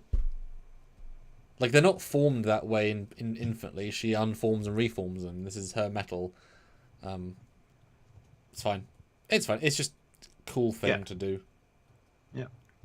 Really, I got Batman vibes though, climbing out of the pit. Yeah, for sure. Then we get a really cool shot of Protostar landed, which makes it feel a lot bigger than it is. Mm-hmm. I don't quite believe that Chico would say, Dal says, "Oh, another world would be friends." He's like, "You'd be a great officer someday." It's like, Now we need here is like it's just building up a kid's confidence, just being nice, maybe. yeah, but he's right though. Why are you guys helping us? Because we just met you and you're sacrificing yourselves, sort of. To this. It's a weird sequence if you break it down. And then where'd you get the track? Oh, never mind.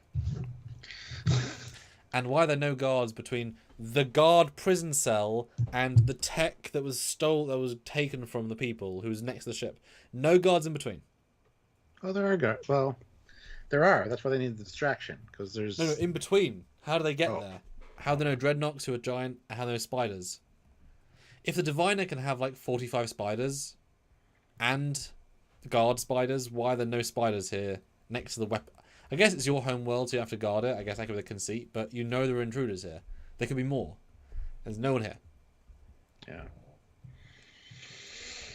Anyway, so they cause a distraction. Dahl's weapon gets knocked out of his hand. We Star Wars slides to a stop, and it's like, don't worry about the weapon. It's fine. Look, there are dreadnoks here.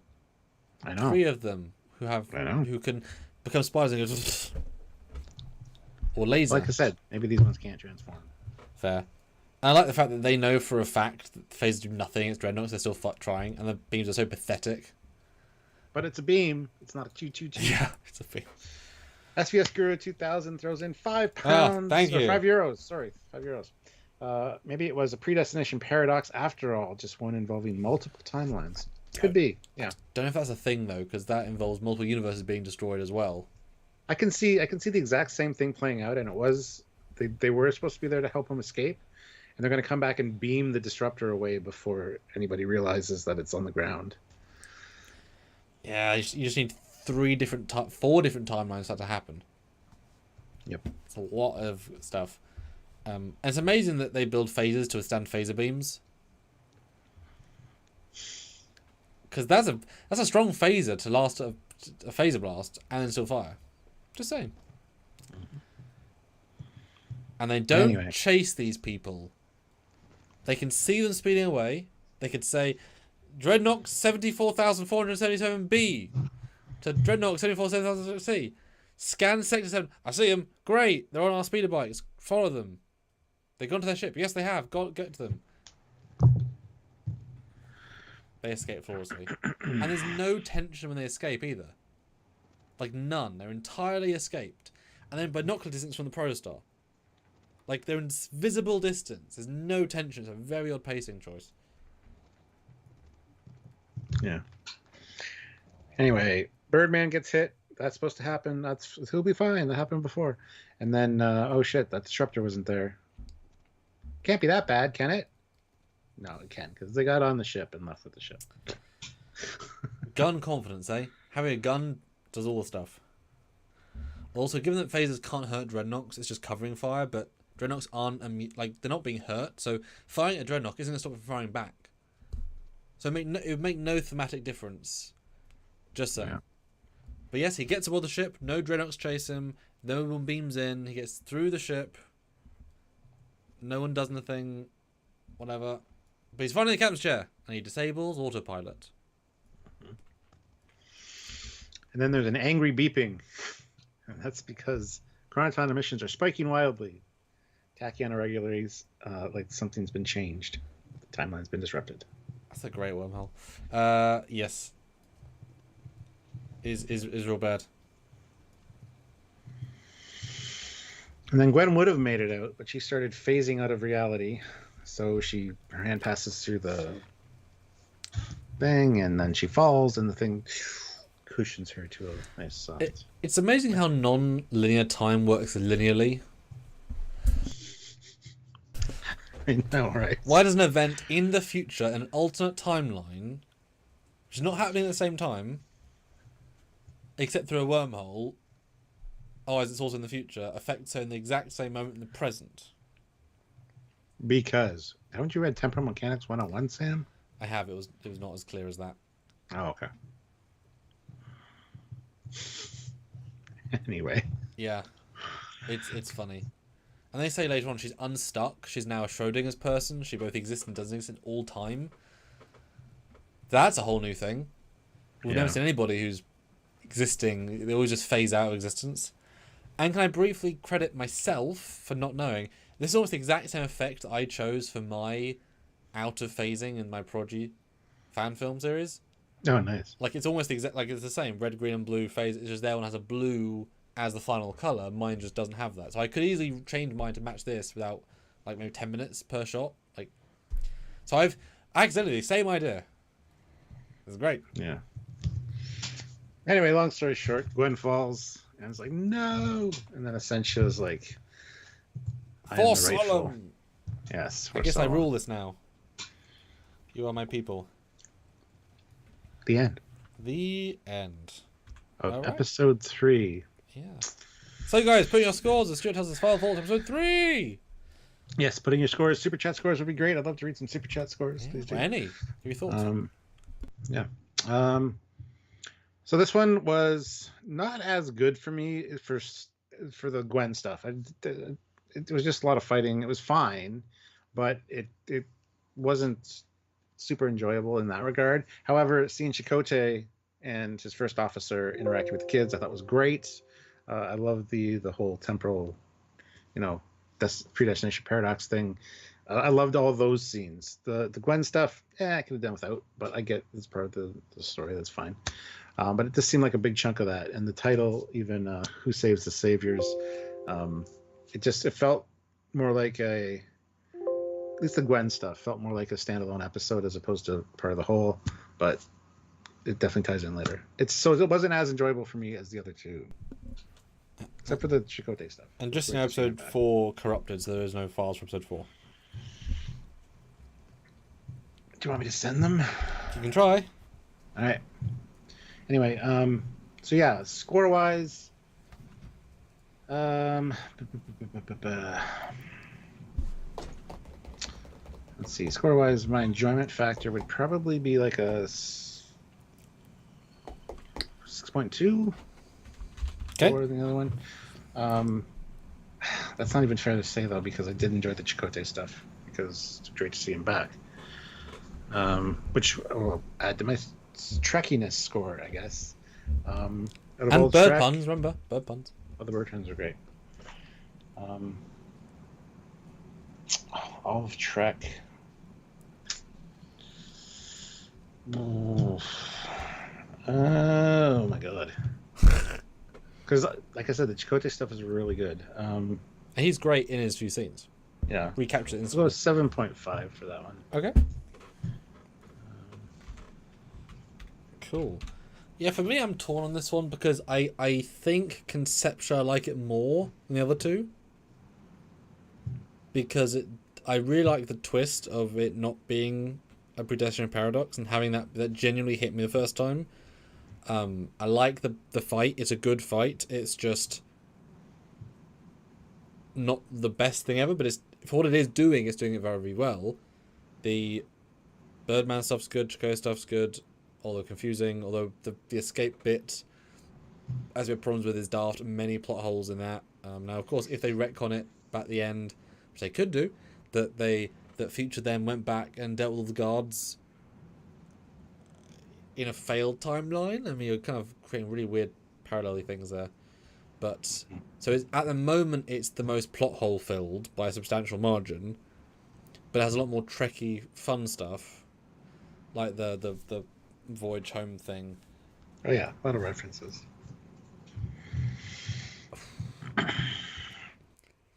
So I'm gonna gut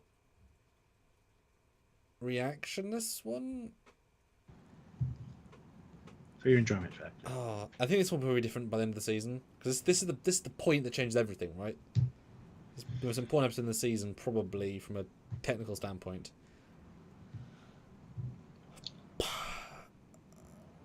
Okay, I'm gonna give it 6.9 because we've got no Doctor at all. So it's close to the first one because they did different things well, but there's 0 Doctor. That's a shame. Like, because you know, and that's why I thought last time watches like he's missing for a good chunk of it and then comes back. Trekkiness though, that's like with yours, that's high. There's a lot of good Trek stuff, so I'm going to agree with you. 7.5, I think is fair. But I like to see one more just, but yeah. God, Okay. very interesting. What about you guys? Throw your scores in. And as you said, we also are trying to live in leeway to have future episodes be better because this is not like the best start ever, but in a binge, it's a really strong start. Yeah. So it's a final thing. I know I'd be frustrated if this was week to week for sure. Yeah, it would be enjoyable, but just because the cliffhangers are such punch in the face cliffhangers, like yeah, oh, really, yeah. SPS Guru 2000 though throws in €5. Gwen existing and not existing in the same time would have been funny if she was a Cation. Yes. Yeah. Yes, it would have been. Yeah, that's a fair shout. Let's look at some. It's sending now. I had to recompress it. Yeah. Chris puts 8 out of 10. Okay. Joseph 8.1 out of 10. Okay. Ozzy 9.8 out Wow. of 10. Mom gives it a 10 out of 10. Glad you're loving it. The Stanleys 6.8 out of 10, and SPS Guru 2000 7.5 out of 10. Yeah. So there you go. So I think this is not a show designed for this level of scrutiny. I think clearly, if I binged it and just talked to you about the season as a binge, Yeah. and I think these will all be in the 8s. I think personally, but because we're doing it properly, the scores are reflecting the quality of the overall per episode story and problems with such. So it's interesting. I think the perspective is the proper way is affecting it, but that's actually that's each episode by itself. That's how you should review it, right? Mm-hmm. But also means that when it sings, we can call it out for just singing, right? Because there will be some singing ones. Yeah. This is still sending, so we'll just take a little bit of time and let you guys know. Yeah, that's quick. No, 8 kilobytes again. Oh, because it gets into again. Oh, that was the other one that was corrupted. Yeah, that makes sense. Are we gonna release the thing to the members? We could do it while it ends. Yeah, okay, Stuart. Yeah. Tell the people and I will launch it. We got a special offer for everyone that's a member of the channel right now, whether it be on Patreon, on YouTube, or just if you're on the Discord with us. We are releasing a video which you guys can take a look at. Opportunity to get some really cool stuff. I don't know if we want to tell everybody because not everybody's a member. Yeah, no, we can tell them. But then if you Yeah. can become a member now at Ensign and then get access to this. That's true. All right, so that. yeah, we're some limited edition prints signed by actors, ship designers. Oh, I have some of that still. Which we want to offer to you guys, because we have limited numbers of each, and some of these actors aren't with us anymore. But yeah, we've got many different ships and actors and designers, And universes. prints wise and universes. Yeah. Oh, look at that. Beautiful BSG. So if you're in the know and you're a member, you will get to see the video. It's for members only, unfortunately. Captain Janeway signed Voyager. Yes. Never perfect. thought I was going to get that. Because the actors do not do conventions often, and we've got a couple of each. Yeah. In the video, it shows how many. So the video is very important. If you remember, you'll see it. It'll be up soon. So feel free to stop watching us right now and go load that video to see what it's about. It's a But short video. It's a short video. But yeah, so I'm going to put it on Where do you put it on the Discord? Where would be the place, do you think? What? Tab. Just under comms. Under Actually, yeah, comms is fine. Okay. I was going to put it under my Captain Foley announcement one, I'll do but it that's too, fine. yeah. And this is a big deal because we really want you guys who are members, which is a lot of you here, to get these prints, because there might be one, might be two, and it's going to get us into Vegas and have the confidence to make cool content, and some fan film content, we hope, as well. That's all kind of part of the same trip, we're hoping. We're going to be making a lot of cool content in Vegas. So yeah, we're not just going to sit around, because we don't get to see each other very often. Yeah. And we'll get on to episode 4 and 5 in just a moment here, but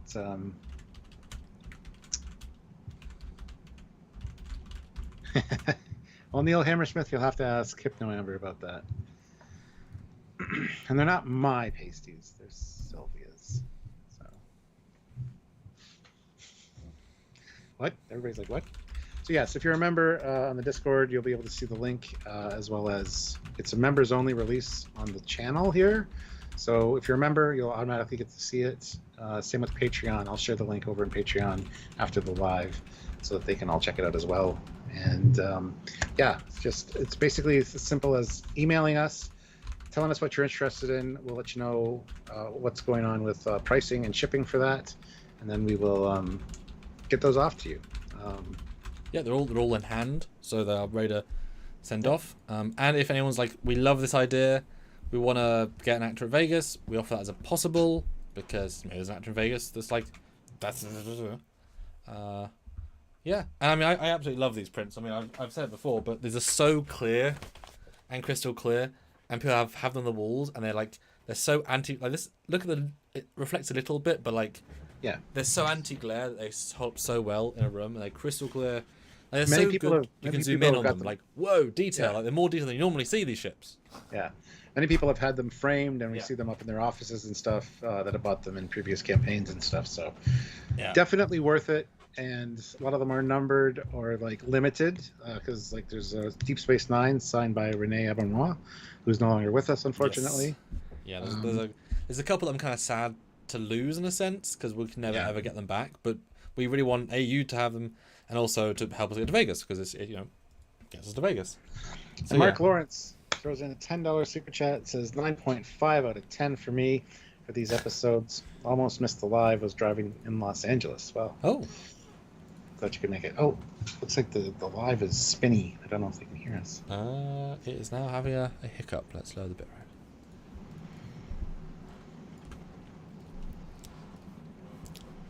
And that should be with you now. So potato quality. Oh, it's because I'm downloading. That's why. Yeah. That's why it's potato quality. Oh well. Kind of need to do that though. Yes. Can you still hear us, can't wait for you guys to see episode 9. I can't wait to see it either. We'll get there. Yeah. I mean, I've already seen a few, more than 5, but I'm not going to say anything. So. I've technically skimmed all 20, but I'm trying to get that out of my brain. I know, yeah. But believe me, it doesn't help that much. So I don't know any connective tissue. Yeah. But yeah, email trekyards@hotmail.com. We really want, the amazing members. Yeah, we want you guys to have the access to this, and something a little special. So, all right, and hit the like button, guys. 39 of you here, 43 likes. That's great. If you get another 7 likes, get up to 50. Could you definitely use some more super chats if you guys want to put in scores for each episode, or just your thoughts in general? We'd really appreciate that. So, yeah. Yeah. Prodigy season 2, and it's so strange. It's all out, but yeah, we don't know it all. I know. All right. So sorry about the quality. You guys were saying you can still hear us, even though it was kind of sketch. So, and I feel like it's a little janky like that. I don't. Shame I missed everyone spotting the Cerrito reference in episode 5. Nobody missed that. We haven't got there yet. And it's great as a good use of random references. Yeah, somebody asked me like, when was the Doctor on Cerritos? I'm like, I'm not sure he was necessarily, but he knew about the Cerritos, so that's all it needed. And it's exactly the same as the Worf. What happened to the E? It's moment versus an actual moment. Yeah, and that's A-okay. Or is it E-okay? Because it was the Enterprise E. Oh, okay. E for barricade? I don't know. What? E. Ooh. Okay. We should be about there. We've got 7 seconds left for the official download. Sorry, this is all done ahead of time for all these lives, but... That one corrupted. These are not small files that he sends me. Believe me. They are chunky files. Yeah. Okay, great. So we should be back to it. So yeah, episode 4. What happens in episode 4, Stuart? It is called Temporal Mechanics 101. Ah, yes. And we start out with Murph gabbering at somebody in Astrometrics. Future guy. And Rock going, A future guy. A future person, yes. But yeah, and Rock's like, what's going on there? It's very quickly glazed over, though. But it's a hell of a tease. Yes, we didn't know it was a person yet, necessarily. You saw a reflection in Murph's eye. Well, I guessed. I mean, that was my... Yeah, I wasn't sure what to think the first time watching it until the end of the episode. Fair. But yeah. And it also explains why Murph and Rock aren't in the... Like, they're so absent from the first 5, like, as proper characters, until 5, of course. It's like, oh, okay. The important other thing. And again, why is it, like, nighttime and no one's around? Why is pre-cadet Murph line stellar cartography unauthorized? Where's the 800 people? That's a very glaring... The more you point it out, the more it's like, yeah, what the fuck? This is like a ghost ship almost. Like, it was... The ProStar worked. This is severely problematic. They need always extras in every scene. But they sometimes do, but people in those divisions would be like, why are you here talking? Like, there'd be more people in Station Ops. There'd be more people in Astrometrics. Because there's a division per room that do jobs there. That's kind of why the room sort of exists. No, back at the anomaly, Rock once again gets in without permission. Yes, and the tachyon reading suggests the timeline's been altered. Which we don't know how. If history's been changed, why are we still here? Temporal shielding is designed to resist time paradoxes in the wormhole. Perhaps it's preserving our reality for now. Yeah. So they're saying that because the shuttle, well, the auxiliary craft, whatever, is in the past causing the timeline problems, they are now immune from it because they are shielding everybody from it. It's all kind of connected temporally. Yeah.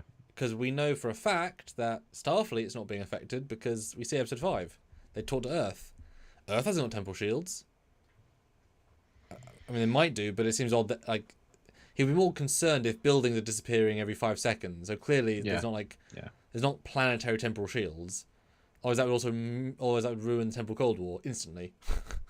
You know. Yeah. So it's a giant thing until it really isn't.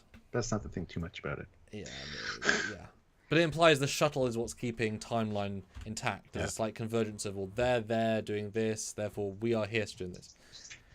But Rock comes up with a solution to send a simple message through to the Infinity. It's called Boost the Signal. Yeah, pretty much. And that's it. And they didn't think they could do that. And it, like, the first time I noticed it, second time I was like, put more power in. Yeah. Okay. The next scene starts out great, though, because it's like the odds of finding our weapon in that anomaly are 100 to 1. We need to send 100 ships, and it's the Diviner. And he is so evil sounding now. He's bad again. That's good. Yeah. Yeah, I like seeing that like prequel element because for them it's the same effect. Yeah. But again, why the hell is they're literally looking distance from the ProStar site? They know they're in a ship. They know there's power on because there's lights on. Why the hell are they entirely immune from being caught? They know they escaped. Yeah. Why the hell aren't they at the shipwreck? There's no reason. There's never explained, and it really hurts the pace and the tension because they're just doesn't make any sense. And Jankum is trying to politely fix the ship. He politely requests more time.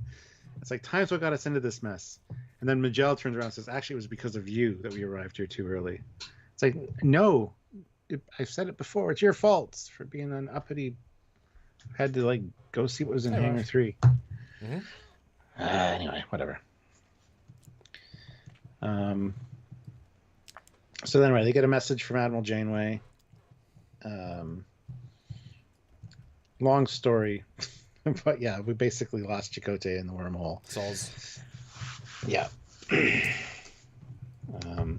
And it's a very unique sort of time phenomenon because things aren't changing instantly. This is where they say we've lost contact with Gwen's diplomatic ship, the Sacagawea, shortly after your departure. Okay. Yep. If you say so. Because remember, time is in real time, so not. Yep. And they say it's been 48 hours. Yeah, because so yeah. They really shouldn't have written it in that it's the same linear time to either side. They should have had a slight time discrepancy. Would have helped a bit. But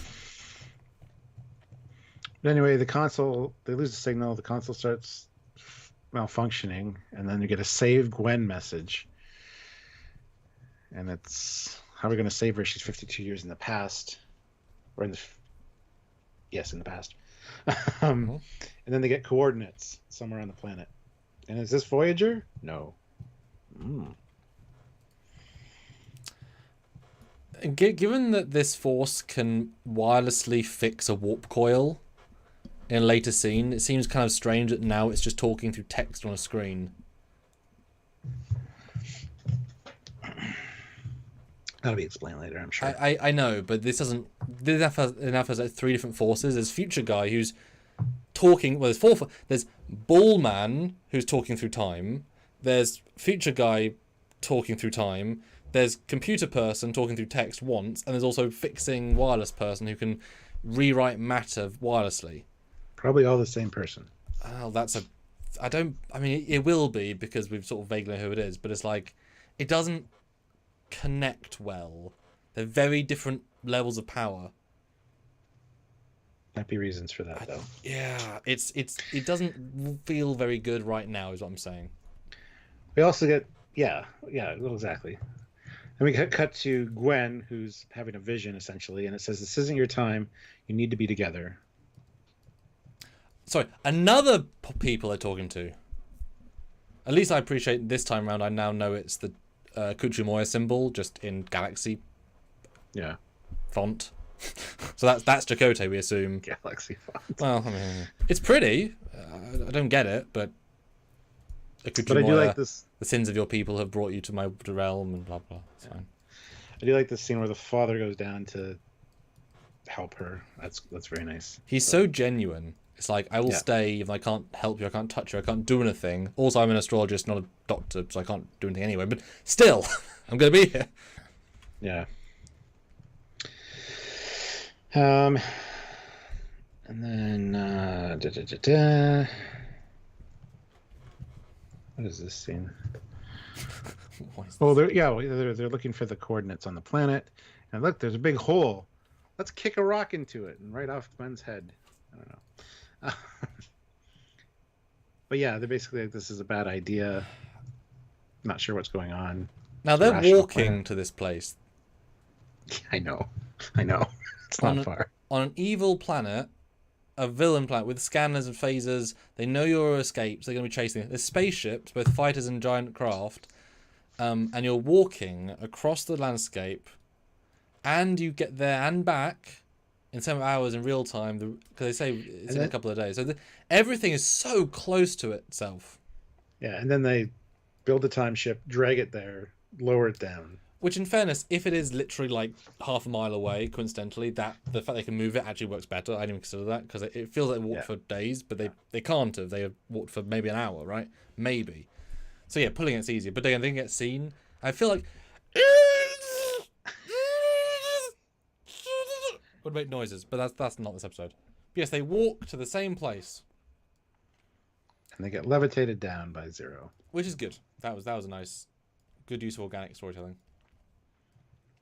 And then I love the whole conversation of. Oh, that's probably later. Hold on, I gotta fast forward a little bit here. They use Zero as a lamp, and they find a Gwen on the floor. Who she can hear them. Sort of, exactly. Because they're like, "Dial Zero," and he's like, I can't hear anything. What are you talking? Who are you talking to? Now, my assumption here is that this is a sort of a lie, because there's no logic to her being anywhere or nowhere, and not a single. Because if this is on face value, then they never once used this ritual location again in the 50 years. Because anyone else would have come down and seen out a phase lady, told the council would have come and helped her. They had said before this one, before they went down, that it hadn't been used for... Sure, but there's a civil war, right? Like, the society's about to change, so I would think it might be used again. Also, it's a place where also, if everyone wants free knives, they'd come here, right? So, like, it's clearly an important place. So no one had to be here for 50 years for it to still be there, because no one has to interact with it for 50 years, and then they have to be the first person to then cause that whatever. I think this is all a lie, though. I think the force that's manually fixing warp cores is like we are linking two particles together. They're forcing her to be stable in these two. Force them in these 2 points in time so that they can find them. So I think it's sort of we're helping by making her be here. Because otherwise, in every second in time, she's always like, "I'm hearing Dal." It's like, well, you're not 20 years ago, are you? Because that wouldn't. It's too much always there. I think it's. I'm sure there's a reason for it. Yeah. It's a cool idea, just in a more structured form only. They come to the conclusion that they're closer in time, they're in the same space, but the shortest distance between us isn't space, but time. That's what they say. So, which is sort of wrong because the shortest distance is space because they're literally looking at her. Yeah, so sharing the same physical location, but we need to go back in time. So the furthest distance is time. The closest is space. So that's exactly wrong. I know, but it sounds cool. Read it the way it was worded. Just the exact opposite. I guess it was a script mistake, perhaps. So we'll build a time machine, and they say it so glibly. Yeah. Yep. We just need to build a time machine. Just a time machine. Now, what I don't like here, and they never mention it, and I'm assuming there's a reason for that later, is that this isn't a time machine they have to build. They have to build an alternate universe machine. Because this is not the same timeline anymore. Because you can't go backwards, because the past this ship exists from doesn't exist anymore. Yeah. So they don't need to build a time machine, they have to build a alternate universe machine. But that's not what they say. So they're also wrong in structure as well. Terrence asked, what is their species called? They're the Vanakat. Yes. So then we come back to the past, and Gwen's like, I thought I heard my friends. He's like, I don't think you're crazy. I think you need rest. Do I know your friends? Yeah, when you were the diviner. It's a long, Did I try and kill them? Yeah, a couple times. Oh. Was I some sort of monster? A soldier, a tyrant, always a father last. Good line. That's one. And he's like, I'm not him. I'm putting you first. Unfortunately, his part of the plot's now finished. He's just sort of window dressing now. Oh, indeed. Yeah. For these 5. But we've got a thing. So they walk back. Jankum has not been found despite electricity being used on the shuttle. And he says it is broken. Like, this thing is gone. It'll never fly again, yeah. And as we said in our other review, like, warp is not just flying. It's warp, it's reflectors, it's impulse, it's inertial dampeners, it's gravity, it's all these things. It isn't just the flight aspect. So this thing is not... It's gone, right? Yeah. But what does it have to fly? But they contact Voyager again and say, we found Gwen. She's here, but she's not here. She's kind of like a ghost. That's where you get I'm a doctor, not an exorcist. Mm-hmm. I'll need to be able to like scan her. Mm-hmm. They talk about alternate timelines, and she's the only one out of all of them that are tied to Tars Lamora. Because if that doesn't happen, she was never born. Everybody else will be fine, pretty much, just not. Yeah. So. Yes, but I like that as an idea. The problem is the Vindicator is the exact same. If Tars Lamora hadn't happened, the Vindicator would not have found the Diviner and had the battle and gone back to Solom. So the Vindicator should also be phasing out of time. Yeah. The exact same logic. Now, obviously, if there's a delay factor, fine, but the Vindicator's exact same position. She's entirely tied in that moment to Gwen. As in fairness to Dal, because if Gwen doesn't exist, they should be phasing out. They're already tied there. Because if there was no Tars Lamora prison camp, Dal would not be there to be met, to be with them. So he's also directly tied to there.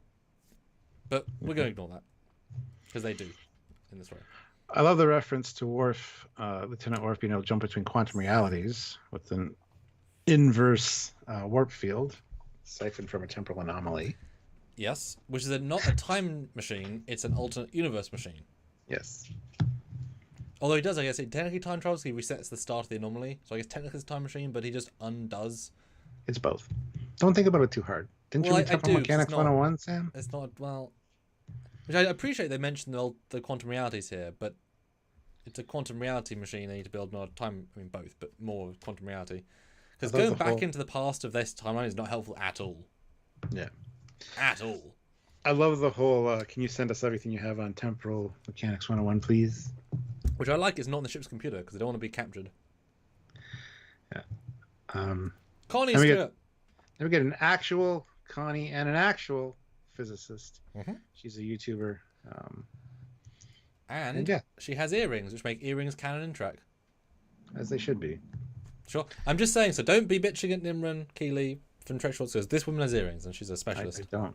No. Well, SPS Guru 2005 euros. May I just say that I am happy that they kept the main characters in uniform instead of conjuring up, and I choose to put them in their old yes. outfits. Yes, 100%. Yes. Apart from the last episode. So we get a really good breakdown of temporal mechanics, just explaining time travel like dominoes. If one falls out of place, you need to just push the rest somehow. Those big events need to happen. I love it. I love the way this is all explained. Yeah. Very simply. Although, of course, once you think beyond it in one sense, is that if you then stop a domino, you've moved smaller dominoes, which are all going to affect bigger dominoes 100 years from now. So you can't just... or fizzle out. Yeah, it makes small changes. Or fizzle out, indeed. But you can't just reset the domino because you're changing every other domino. You're on a new domino path. So it's too simple, but I get it. But it is 101 until they tell you to build a time machine, of course. Then it's a bit more than 101. And it's funny because it's a real-time thing. He watches the seminars. They design, build on a broken ship. They do not have industrial replicators. This thing is not designed for this. So how the hell is Jankum replicating all of these chassis? That's a good question. These chassis are bigger than like the cockpit almost. How is he replicating? And like 6 of them, and he's the only one doing it properly because he's engineered. Zero doesn't want to do. In only a few hours. Because there's only a few hours. Because the next episode they're like, it's been 40 hours since we got here. Like they're really specific. So it's entirely broken how quick this takes, and then move it without being detected. Before we move to the moving part, though, I love how it ends with chapter 15. Quantum realities are a whole other mess, and they get into that instead of just time travel. Yes, they bring us in, and it's the same wormhole. No shit, like good, but yeah. But yeah, they build the Nebuchadnezzar. It's so easy. It very is much the Red Angel suit from season 2 Discovery. I'm sorry, you can't do that in less than 2 or 3 hours. It doesn't. Sorry, it doesn't work. But whatever. We're in Matrix now. And it then doesn't they work. find them. Oh, what? Then the robots find them. Yes, yeah. Took them long enough. Took them long enough. Well, no, only they followed the drag marks in the sand. Because they heard that sound. They're like, what is that? Don't worry about it. Yeah. Wait a minute. What about that ship? Oh, yeah, shit. Anyway, it fires it up. It doesn't work. And Jenkum's like, what? I did everything I was like supposed to. And he percussive maintenance it. Goes back to his old Jenkum self, and it works. Yeah, they literally pull a lightning bolt from the sky wormhole. Yeah. Damn. Would have been easier to make a Red Angel suit. Yeah, probably. Yeah, I mean, this is all kind of god techy. It is far fetched. Yeah. Even for them, but I do love the gag of hitting it. But yeah, I mean, they can't say this isn't Matrix inspired. No, they can't. I mean, they're floating in with red lasers. Right down to specific scenes of them like cutting into the hull. 2 of them. Yeah, it's great. I think it's fantastic, but it's the most Matrix ever. No, it's really good. Yeah. But yeah, there's definitely an homage there to the Matrix for sure. And the great spinning effect is very H.G. Wells' Time Machine. Looks great. Oh, good reference. Nice. Very visceral. But also it moves because it goes. Blub. Well, I guess maybe that's telling us it's going through the wormhole. Is siphoning power and then traveling through it? It wouldn't really make sense. I don't know. I don't think so. Because it goes up, which is unnecessary to see because it's traveling as well as. And then when they get to where they're going, they land on Gwen. Oh no. Or in space, because the planet's not the same place it was 50 years ago. Oh, don't do that. Uh-huh. Yeah, Yeah. I know. That's all taken into account in the calculations. Heisenberg compensator. The temporal Heisenberg compensator. Important, don't you know? But yes, they get back, and honestly, it's super easy, barely inconvenience. And she can now walk now, just so you know, because she couldn't walk, or she couldn't move the rest of the time, but she's better now. Well, not walking, but because Zero gives her a... No, I meant I got temporary. the wrong shot. She wasn't walking, but yeah, she's better now. Then she injects her. All is well, but the ship is screwed. It cannot do anything. It did well, apart from travel in time, space, and dimensions. Apart from that, it's broken. Although it needs to charge with, although in theory it needs to, well, no, it doesn't, because in the latest scene they it's being powered by this. I guess have infinite charge with time. I don't know. Yeah. But they're stuck, right? Right? Sure. No, they're not, because the ship fixes itself. There should be some fan edit of this moment and just a hard cut to Yoda.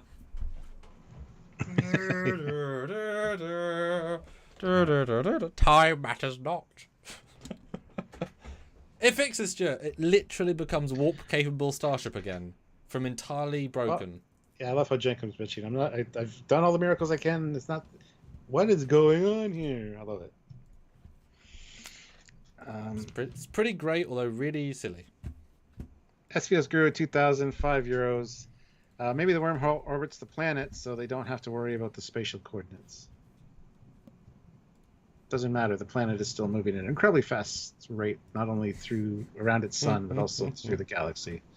That's what he's talking about. Anyway. Then we get Sentia talking about they must militarize for the uncertain future, and then sees them escape. It's like, no. So, And then we see them warp at the end, which means they are leaving the planet. They're not being chased by any Valor cat ships, which they could be, but they're not. Yeah. And they're traveling at warp speed for a ship that's designed to go through a portal, so it's probably not got very fast warp speed. And a very odd flirty scene, which doesn't work quite as well the second time around, because she totally isn't saying "I fancy you" in the scene. That's totally not what she's. But whatever. Since you're the most logical person out of this group of idiots. Yeah. And Jankum thanks the space god, which is good because hang a lantern. And Janeway says, "Set a rendezvous with us in the Beta Quadrant. You're in the Delta Quadrant. It took you 6 months to get here from Earth. We're a quadrant away. We'll set rendezvous coordinates." So they're both traveling. Except they're going to try to slipstream and catch up to them in about 2 hours because they do all this in 48 hours, including all of the Maker time travel stuff and all the Vanakat stuff. But we're going to ignore that because they entirely fade into traveling night. Because they've also got to get to the Vanakat homeworld because the shuttle ain't fucking getting to the Bed Quadrant. So the Dauntless has got to Voyager has got to slipstream to the Diviner homeworld, pick them up, go back. So they're jumping quadrants in a couple of hours max. Amazing. Amazing, Stuart. Super easy. No inconvenience. There was zero. Because the doctor says, "You got back in the nick of time." What, travelling 52,000 light years? That's a lot of nick of time, isn't it? Jesus. The speed of bloody hyperspace. Yeah, so he uses a phase discriminator to build a temporal stabilizer for it's temporary, but it'll keep her here for a while anyway. But yeah. And then it ends on a really, really good Future Guy sting. Yeah, where's Murph? And then, definitely Future Guy vibes from Enterprise. Yeah, it's a time-traveling person from a timeline doing a thing. And if they're now telling us that they're going to retcon Future Guy as being this person's race, cool. That could be super cool. Because it's very similar, just a bit different. All right, guys, that is the end of episode 4, Temporal Mechanics 101. Put in your scores now. Sam's asking me, what do you think of this one, and how do you rank it? Right. So, Stuart, what do you think of episode 4? You don't have to actually do it, because we know. Well, there'll be a lot less in episode 5, I think. So this is probably the end of the arc, really. But yeah, what do you think of episode 4? Very enjoyable. I love anything time travel-y. I loved the whole feeling of this, the way it ended, even with them on Voyager, getting back together with everybody. I thought it was really well done. Felt very Star Trek to me. Enjoyment factor, I'm going to give this one an, let me think here for a second, 8.3 out of 10. For Star Trekkiness, it's definitely going to get an 8.9 for me, because I love all the temporal mechanic stuff. I thought that was really well laid out and very interesting. So those are my scores, sir. How about you? What did you think? And the screen is gray now, by the way. Yeah, I know, some moving stuff over. Okay. Yes, I think there's also, like I said, the time travel plot problem of space and time and everything are some really big distance problems. Because if it's real, there's always been distance problems though in Prodigy, and not so much in Prodigy. I know Yeah. it's the edge of beta. neutral zones and things. We've talked about Well, this. yeah, but that's. It's just a story conceit, sadly. I know, but take this as canon. I can now write Trek shorts where Voyager A literally just goes to the middle of the Delta Squadron that day. Like, it entirely breaks distance in Trek.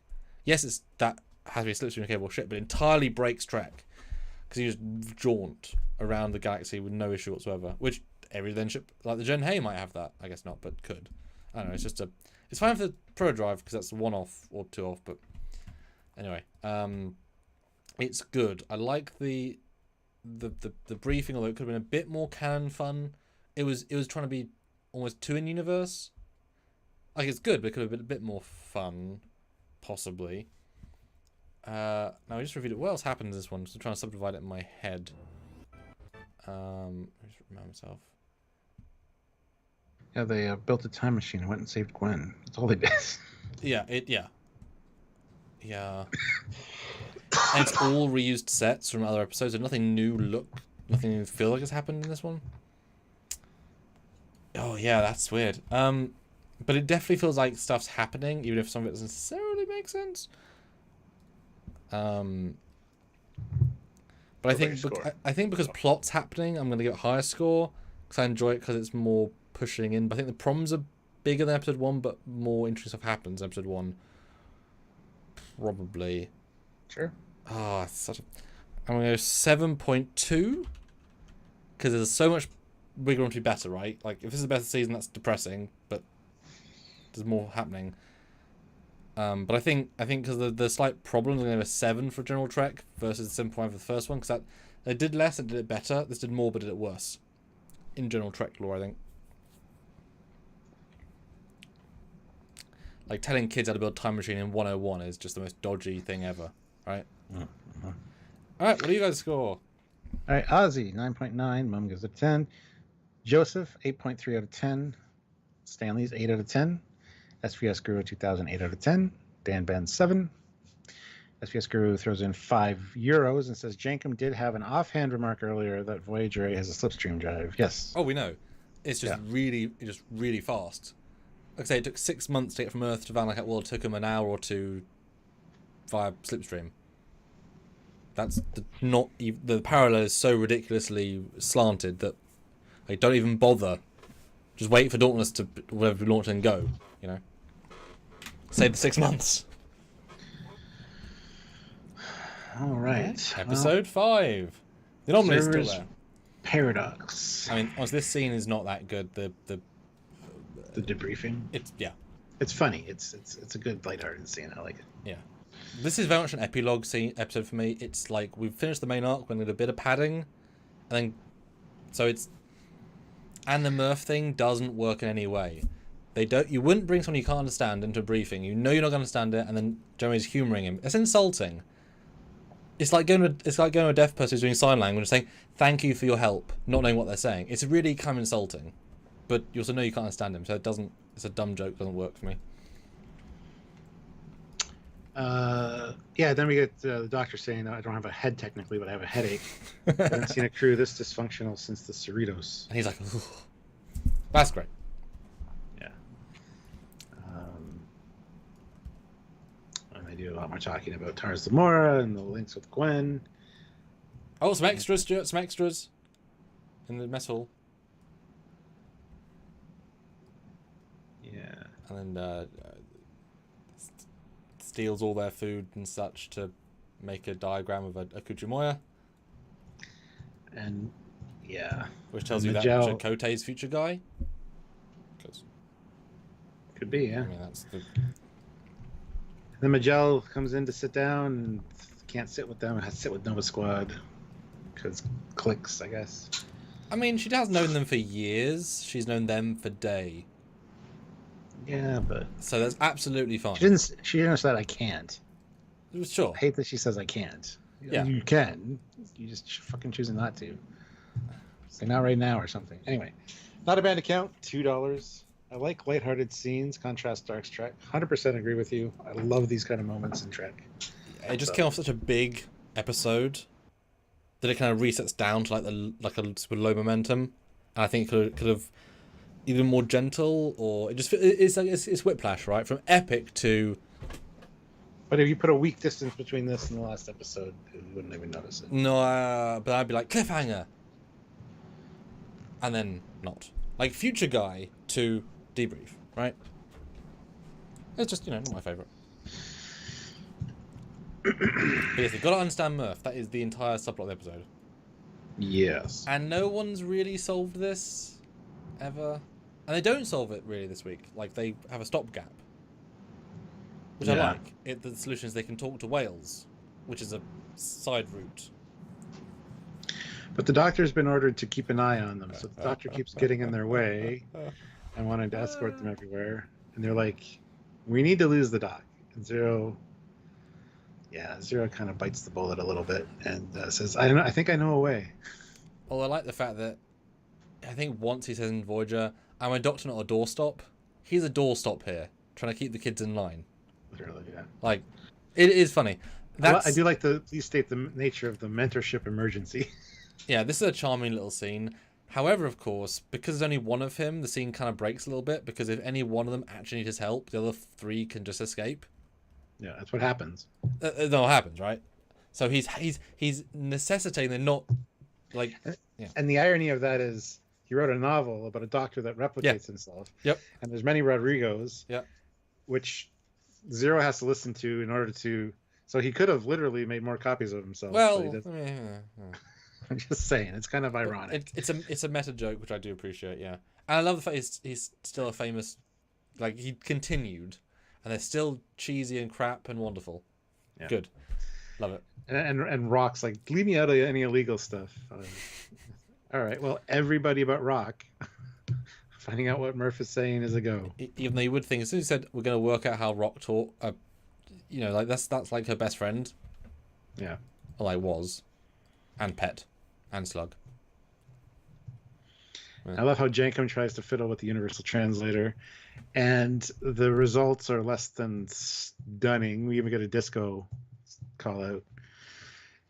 Murph says, "Mushroom, bounce, rare radio stare, disco." Well, he literally says disco. So, and then Hullabaloo and Kalamazoo and Saturday. He says a bunch of words. Okay. Just saying.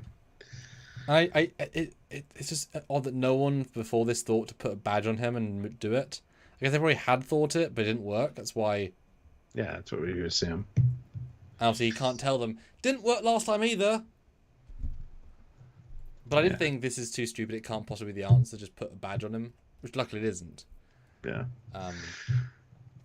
So Gwen's trying to cross-reference the spiral with galaxies and all these different things in the database, and they're not coming up with anything. Unsupervised. 800 people. They almost broke time. Yeah. She's on a broken timeline. Unsupervised. Just saying. Lord Trust. Yes. I eventually link it to Chakotay specifically because of the tribe, the Mtepe Rubber Tree and Nakario people on the X-Federation colony Tribus. So, love that. Like, you saw that coming a mile away. Well, did I? No, I didn't, but I was like, oh, nice. Which made the second watch more fun. Yeah. And then they get back to Nebuchadnezzar, and the guy's like, it's being powered by an amazing thing that is Technobabble. How do the kids do it? Okay, then. cascading photovoltaic loop. Just so you know. Yeah. But then Janeway's like the mystery entity. That must have been what helped them. It's like, yes. There you go. Now, Jellicoe's going to call on big screen TV. Yeah, we got to close the rift.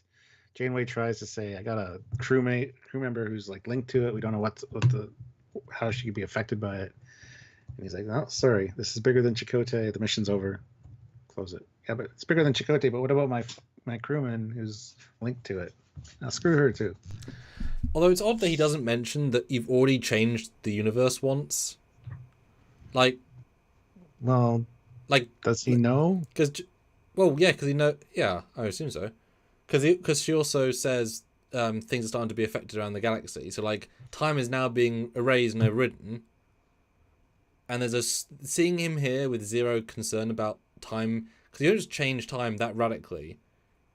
Because remember, the construct no longer happens. Season 1 never happens. The battle never happens. They are not here anymore because the only reason this wormhole exists is because the other thing happens. So this is so radically changed time, and there's no mention of it in this episode. The fact that time is currently being undone. So I don't think temporal shield stops time from being undone. Otherwise, that would really change temporal Cold War. You just have a ship, and it's like, boom, no, you can kill the past, it's fine. So it's odd, because I was expecting, I think you said this as well, like, Earth was being affected, and they were now temporarily shielded, but don't mention it. It's weird. You would think keep the anomaly open as a link to the thing we need to fix. How else do you expect to get to that planet in the future to maybe fix it? Because time is currently being broken. We have to fix that. You know what I mean? It's a weird order to give. Especially as the damage already done. Like you can't do anything now to the past by going in that anomaly. But you might be able to fix it. So it's weird. Yeah. Like I see what you're saying. Anyway, their last resort is to go to Rock. Rock has spent a lot of time spent a lot of time around Murph, and spent a lot of time trying to decipher the language. So maybe Rock can help. And she's like, well, if we're going to try this, at least we should do it right. So Rock's on the case now. And don't you love that no one is in station ops?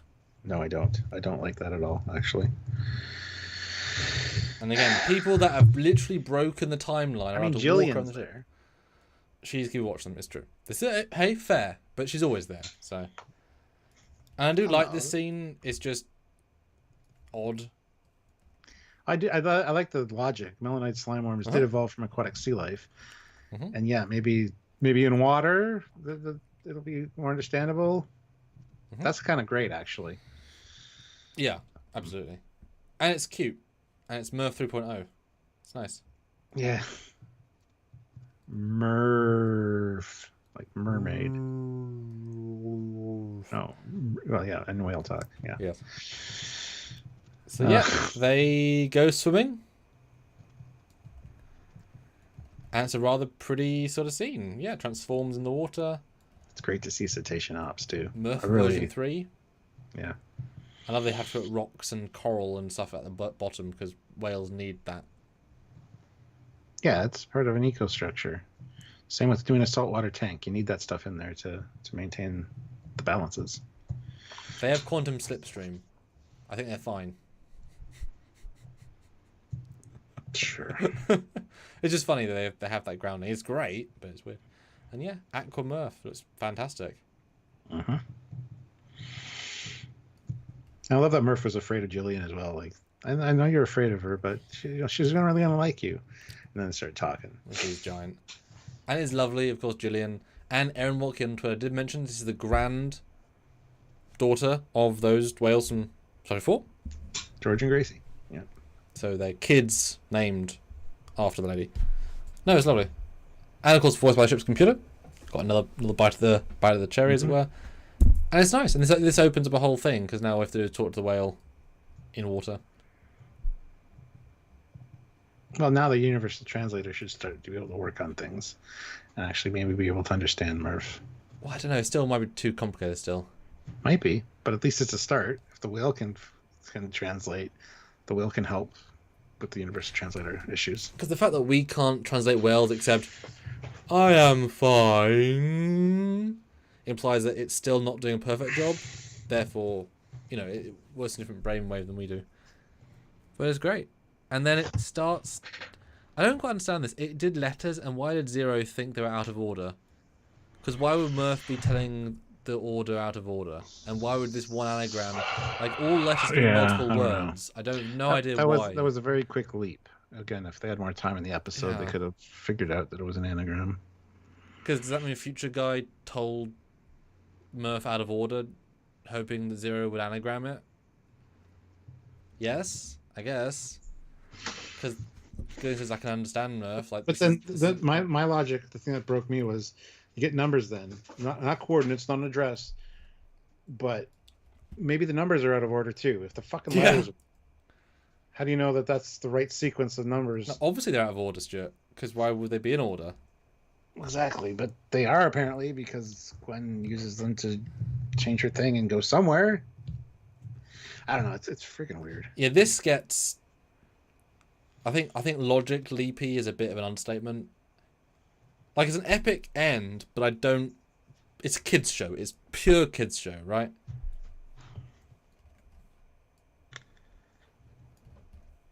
And they basically quantum the anomaly. But we see a Kuchumoy stone given to her by Chakotay. My heart is in here, whatever he said. So it was like, this is... As a beacon to help me find my way home. Symbolic, that his brain is there and whatever. It all connects. Good. We're going to get there. They are a spiritual people. That spider thing is her Queen Arachnia brooch. Nice. So Nice. And a phaser just in case. Well, I just figured you'd really appreciate having a phaser like that on one of our old phasers. That's awesome. Yes. Because she was known for phasering things. No, that's not the point. No, it's just funny. Like if anything, the phaser rifle should be her thing, because she did do that as a kick-ass thing twice. SBS Guru, $2,005. Numbers are out of order. Gwen put it in, and the numbers then turns inside out and explodes. And then she exploded. Yes. Yeah, it's funny, you don't need the anagram, you just need to find me coordinates. There's no reason for the anagram of any kind. It just pads 10 seconds. Again, might be explained later, but yeah, I don't know. We'll see. Yeah. But yeah, they fire a quantum on-screen blue cannon quantum. Just saying. They tackle. And I really thought they were firing the quantum, and somebody phasered it to stop it, but no, it was to detonate it. I really thought that somebody was trying to stop it. Like they deciphered what Murph was saying, and like, nope, stop. We need that open. That's what I thought happened for a second. Yeah, and that is the end of the wormhole anomaly that it took blowing up a proto-drive star with a bomb on board to do. There you go. I do like this talk between the Doctor and her, though. Like, am I foolish to have hope? And it's like, no, hope is never a bad thing. I like that. So. Yeah, it's great. And this is the most symbolic thing. This is her, one of her best friends, basically her saying, I have hope that we can find my other best friend, but really, like, the chances went from 1 in 1,000 to 1 in 1,000,000. Yeah. Because there's now no link to anything. Although the kids just built a time machine, like they built the Iron Man suit in a cave in Africa. It's like, whatever. It's like, I think if we'll use that time. I guess if we've now got a time machine on deck, you just, I don't know. And then we go back to station ops, and yeah, the number thing doesn't really work. It's weird because I thought she was like in space, coordinates in space, because she like couldn't breathe for a second, and then she's like, and she gets warped. Some kind of, I don't know. It's a very. I just got 2001 from it. Oh, absolutely! I thought the same thing. But also, time is non-linear, so like, she went out of time. I don't know. It's not great because it's too fantastical. It doesn't feel like it doesn't mean the thing. Like, if this is Chakotay, because I took from this personally that Chakotay is dead. His brain is in the wormhole, which has now been destroyed, but his brain went into the cosmos, and he is now part of the cosmic radiation, and he's sending her signals, so he's literally a figment of the universe, so this is all he can do. That's what I take from this. It's a dead Chakotay's essence. And the message was find me before they do. Who's they? Well, they is, I don't know. We don't know yet. That's the thing. I mean, find me is fine. It's just, but that's different. That's not Future Guy though. That doesn't need this. This is there's different people in play. SPS Guru 2000, member for 32 months at the rank of Captain. Captain, sir. The sequence is more like Contact. Oh, yeah. Absolutely like Contact. Yeah. But anyway, Gwen comes back and get her some water. Non-whale, please. I thought that was I've got that one. I know where to find him. The spiral, it's a map. It's like, no shit. Seriously? Well. Anyway, that's the end of that one. It's a very odd end. Yeah. It's an episode that we definitely burned through because it was a very summarizable episode. Yeah, it's basically trying to figure out what Murph's saying. Yeah.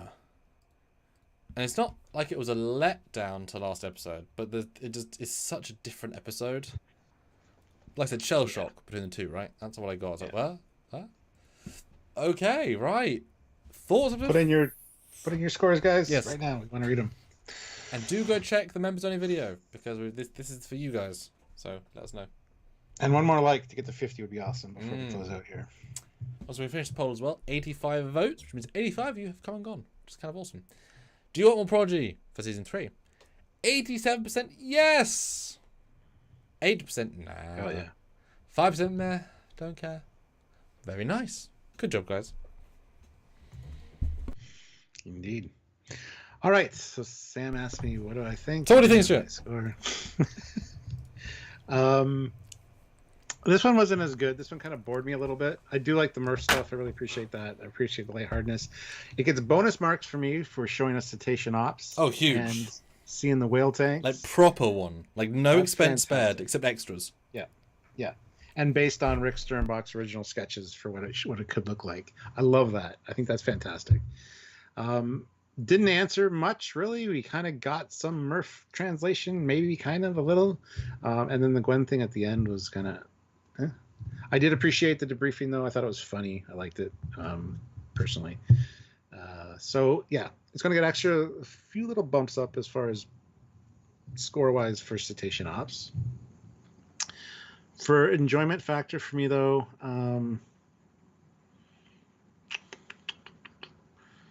Sure, let's see. I think I want to say I enjoyed it more than Who Saves the Saviors, but it was the Gwen stuff I didn't care about really in that one. Chakotay stuff was fantastic. So probably about the same kind of score for this one. We'll go with 6.3, I think, for enjoyment factor.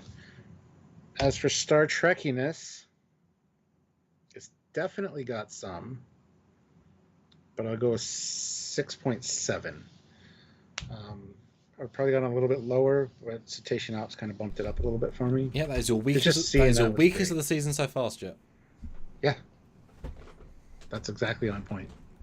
So watching these in such a quick session, I feel like I can say that and not be like, yeah, interesting. How about you? What did you think, and what were your scores? I mean, you wanted standalones. This is a super standalone piece.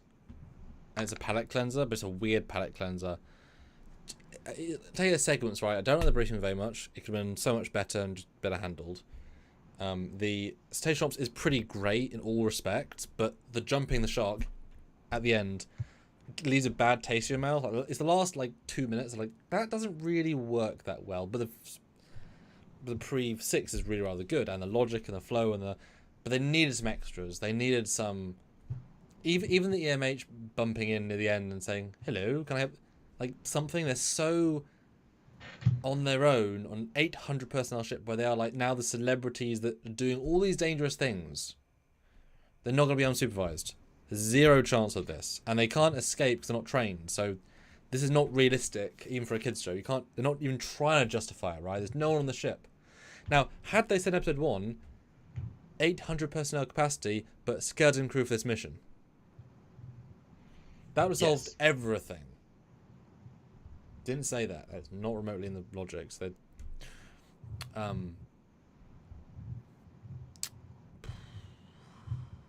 it is slightly dull. Like I said, it's an epilogue episode. man. Score-wise, what do you got going on?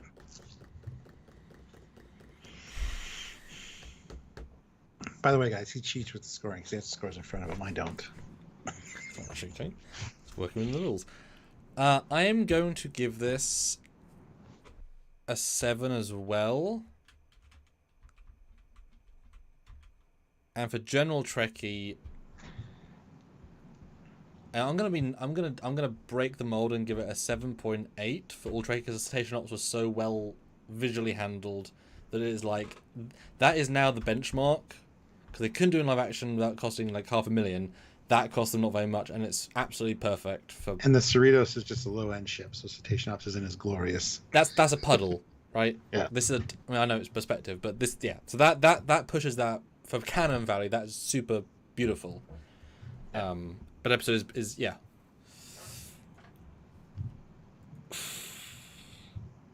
Damn, yeah. Right, final super chat. Last thoughts, last comments. Well, the last scores here: Ozzy 9.8 out of 10. His mom gave us a 10 out of 10. Stanley's 7 out of 10.